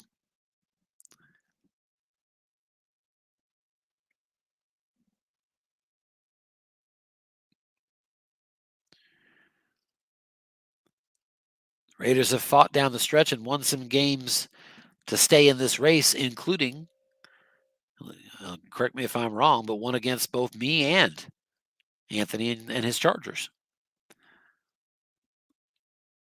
The Raiders can be dangerous, and so you can't count them out down 18 points here. They would love to pick up even just a field goal here before half. 2nd and 10 at their own 44. And they're looking short, but there's a sack. And that came around the edge. I wonder if it's Agba. It's not. Andrew Van Ginkel gets that sack. And that's going to let the clock run out. So your score here at halftime in Vegas, not a good half for the Raiders as they are trailing the Dolphins at home 21-3. Coaches are going to halftime, so let's take a look at what we've seen in this game. We knew that the opening drive was a field goal for the Raiders, 36-yard field goal. And then we had a 22-yard touchdown to Preston, I believe it is, Williams. Indeed it was, Preston Williams.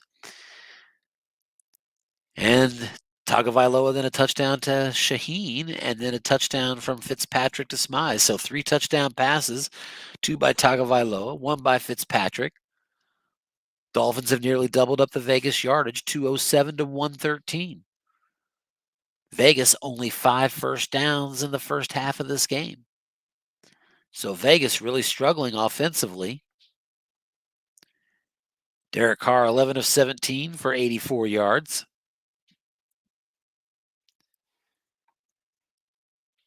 No one with 35 yards rushing in this game.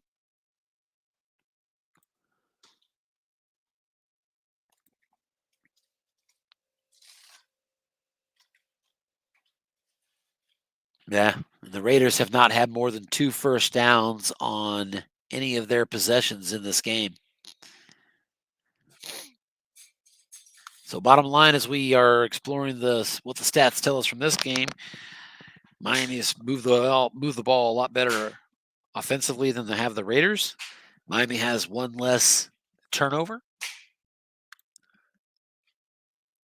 Miami has half as many penalties and a third as many penalty yards. And for all those reasons, the Dolphins sporting an early 21-3 lead at halftime here in Vegas. Since they haven't kicked off, we'll go ahead and look at the playoff chase. There's the updated sheet, double checking to make sure. Yeah, it looks like we're on full screen, so you should be able to see that. And so as you can see right here, we've got Dolphins and Raiders tied up at 6-8. Bills, Dolphins, and Raiders at the time that I listed them there at 6-8. That was the order of the tiebreaker. But if the Dolphins can get to 8-8, we know the Raiders won't be there because they will have beaten beating them in this game. Same thing for the Raiders. So if either the Dolphins or Raiders get there, the Bills could be 8-8, sure. And certainly Texans, Titans, Chargers, Ravens are all in play to be part of a tiebreak. And I don't mind telling you, I've spent some time on that. Here's like, for example, a 6-way tiebreak at 8-8 among 6 teams: Raiders, Chargers, Ravens, Bills, Titans, Texans, and the work that went into kind of figuring that out. And that's just one of, when you're dealing with potentially 6-team tiebreak, that means you can then reduce that down to a 5-team tiebreak in about, I don't know, 5, 6 combinations, who knows? So there's still a lot to be determined when you have so many teams tied near that fringe zone of the playoffs. And I just haven't had as much time as I've wanted to work through all the variables. But we'll continue to bring that as we can. Right now, we're bringing you live action, part of a double cast here, waiting for the second half to start here in Vegas. Earlier action, the Green Bay Packers hosted the Tennessee Titans, and Coach Scott Mueller quarterbacked his Packers to their 14th win of the year. They're now 14-1 after winning 31-28. Titans had come out in that game pretty hot, took a 14-3 lead. But Aaron Rodgers and the Packer offense eventually got that engine firing, scored 21 unanswered, and then never trailed after that, and ended up holding on for that 31-28 victory. That puts the Packers in position to compete for the number 1 seed overall in the NFC. Haven't updated that here. We can do that now. There's 14-1 for Green Bay, tied with the Seahawks, and they've got a very interesting tiebreaker brewing on that one. Already mentioned in this broadcast, and if you want to check it out, you can find the details on that on the postseason tracker and Slack. Still waiting for the second half to kick off here in Vegas. I know that both of these coaches are big proponents of halftime breaks, so it's not a surprise that they are being patient. And we expect them to kick off here shortly. Elimination game here in Vegas. And I lost my practice game 27-24. Practice game Chargers versus the Broncos. Yes. Two missed field goals. Oh. Yeah, so at the end, but my kicker is one of the reasons why I go for 4th downs as many as I do, of course. That's right. Yeah, you did tell me that. Yeah, you're another one of those teams that I'm always got to keep factoring into my decision. This guy might go for this. So looking ahead at the schedule tomorrow, since we have time, the aforementioned Broncos versus Chargers. Anthony, you'll be kicking that game off at 7 o'clock Eastern tomorrow, it looks like. Yes, that's correct. Man enough to wish you good luck in that game, even though it does help me if so if the Chargers lose that one, you clinch, do you? Right? So it depends on what you mean. I've already clinched a playoff spot, is what I found. No, you clinch the West if I lose that game. I have not clinched the division. Pretty sure that clinches it for you, because that would leave me. Yeah. That would so yes, if you lose that game, yes, absolutely, it will clinch the AFC Western division for the Chiefs. But if you win that game, then the division will come down to our game head-to-head in Week 17. Right. So yeah, I just misunderstood you. We're on the same page there. A lot at stake for you tomorrow night in that game, without a doubt. And let's see, I thought there might be another game tomorrow night. Looks like, officially speaking, there is not. Speaking of that, however, this is probably a good time to mention. Let me highlight that row right there. So we have the Tampa Bay Buccaneers at Detroit Lions to play this week. I did hear from Mike Niemzura of the Buccaneers, and he has advised me that he is unable to play this week, having to do with a vacation that unexpectedly the internet is not working well enough for him to sustain a game like this. So we need to find a substitute, and unfortunately I got right off work and into broadcasting because it started so quickly. So I haven't had a chance to reach out. I will do that later, but in case anybody's hearing this or plays it back later, we're going to be looking for a sub for that game to play the Tampa Bay Buccaneers against the Detroit Lions. I'd be happy to play it. I'd love to play with those cards. I would too, but I still feel like by policy it's probably best that the commissioner only subs when nobody else wants to, and that's fine. I'm fine with Michael Emerson, if you can hear this, feel free to reach out. You can find a There time. you go. Michael Emerson, if you're here, Anthony's waiting for you if you want to confirm. And for that, looks like we're still waiting on the second half here.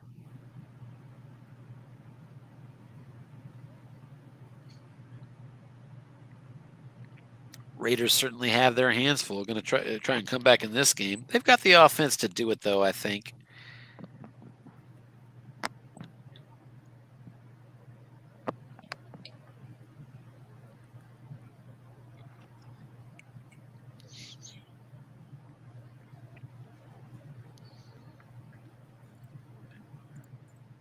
May as well keep looking here at playoff scenarios. I did mention in a previous broadcast, I had previously stated if the Cowboys get to 8-8, they're winning in. I've discovered that that was mistaken. It's not the case, as the Buccaneers and 49ers could potentially both end up 9-7 and freeze out the Cowboys. But good news for the Cowboys. They have the head-to-head tiebreaker edge against both the 49ers and the Falcons. So that certainly bodes very well for them.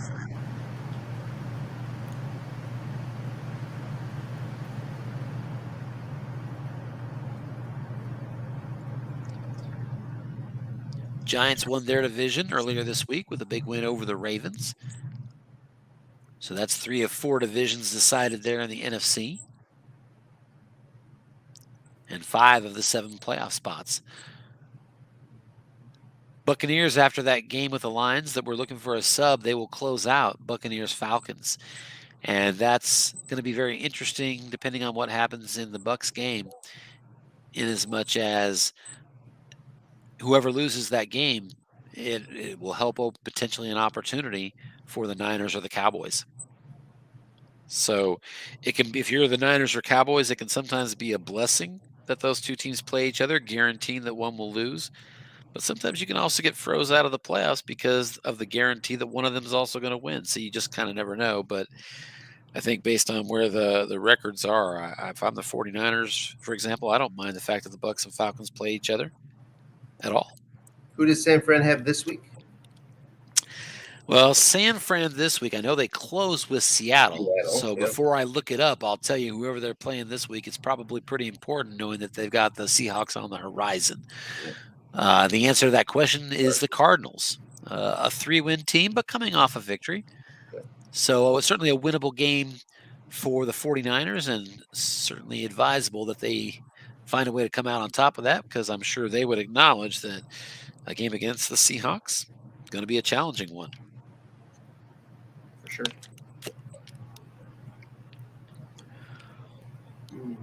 I would love an opportunity to take on a winless team or to play a team that's going undefeated. I just think that the pursuit of undefeated is always fascinating to me. And I got to give a lot of credit to Dennis for coming close. And let's not forget 2 years ago, Dan Sir of the Saints ran 16-0 through the regular season. So a new game number there. Oh, okay. That's good. Thanks for the heads up. Let's come back out and find that. There it is. We got a new game number to start the second half here. Let's go ahead and pull that up.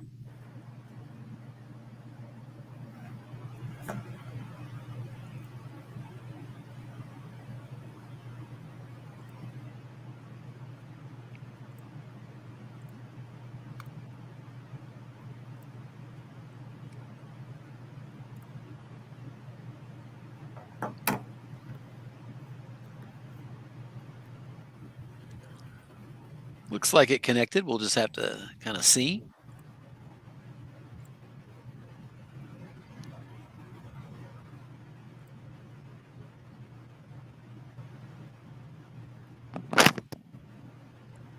Paul's saying he'll just kneel down. That seems interesting. I can't imagine what that would be about.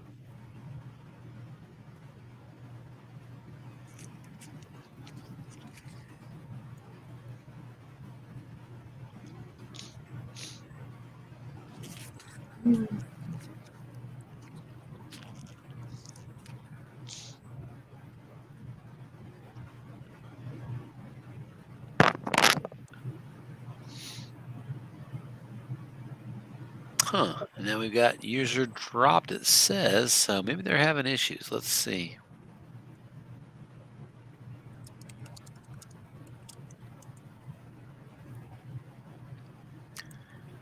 Well, I typed and it didn't show my type, so I'm pretty sure that that is still not working. So we'll keep an eye for another game number.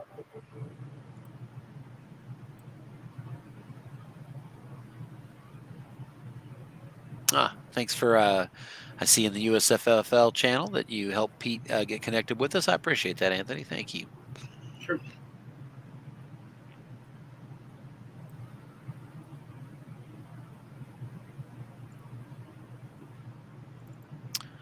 I'll try once again, but I don't think that game number is the correct one still.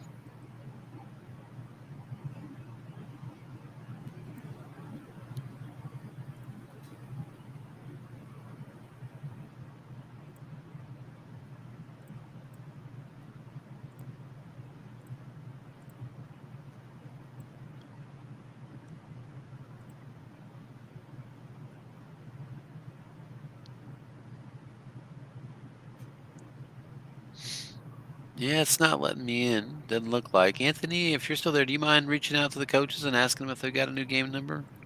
Sure. Want me to test it first myself, or just Yeah, if you like, sure. Whatever you think, man.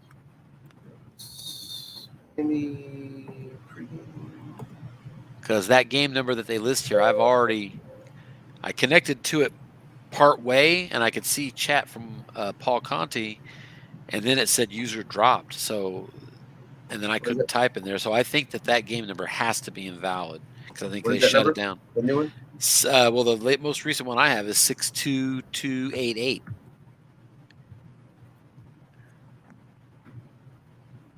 Yeah, I'm getting waiting there. Okay. Yeah, sure. I'll message. Yeah, if you don't mind, I appreciate that. Obviously, we're not going to wait all night, but we want to see if give it some time to see if we can figure out what's going on with our game and get back and reconnected if possible.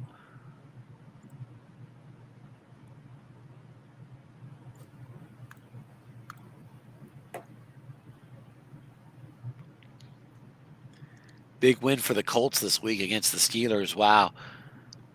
They had a series of breaks and turnovers that just kind of it didn't happen until late in the game. And then once it started happening, it just kind of avalanched on the Steelers. And, those last breaks, couple of turnovers just kind of cost them the game. Colts win. And so now the AFC North Division comes down to that final game. Well, that's really interesting. In our playoff preview, was it both of us? I know at least I predicted Steelers Colts as the AFC Championship, and predicted the Steelers would win it. But then, right here you have the Colts showing. Who was home in that game? I can check it myself right here. I think it was, and actually I can check it right here too. It was at Indy. No, it was at Pittsburgh. Yeah. Game at Pittsburgh. Interesting. So that throws our predictions into a little bit of a obvious doubt, because Indy just proved they can do it. If that's a repeat of the AFC Championship.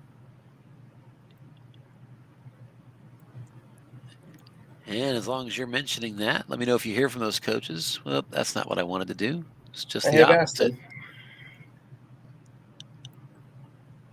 Oh man, I thought I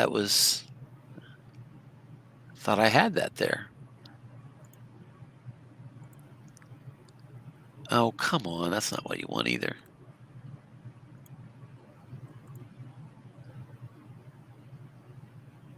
Wait a minute. Yeah, so I thought I had some hidden cells out here where I had kind of kept it a record of our predictions, and I'm not finding them now. We always had the videotape too, but yeah, we'll have to go back to that. Listen, I don't mind doing that. And at some point, we get to the playoffs. I think it's worth our time. Get out of here. My cat's getting into my shit. So I'm going to go ahead and try to connect here again. And so far, you're not hearing back from him. Is that right? Correct. All right, super. So we'll take the most recent number we still have. And those are my two favorite teams in the AFC. They're the most NFC team-like teams that are out there, meaning there's a toughness to them. Which two teams are we talking about? The Colts and the Steelers. Oh, when you say they're your favorite two teams out there, in what regard? As far as AFC. carded or real life, or the AFC, because they can run, they can pass, and this is a big part of this is Rivers' card. As we talked about in the preview. True. Rivers' card is surprisingly good. I mean, it is really workable when you have the running game that they have, and then the run defense that the Colts have is phenomenal. Meanwhile, you have the Steelers' pass rush, and obviously not an explosive offense, but certainly workable.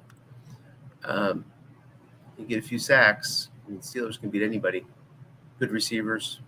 Compared to the others in the league. The Patriots are a similar style, but they just don't have the QB that the Colts do.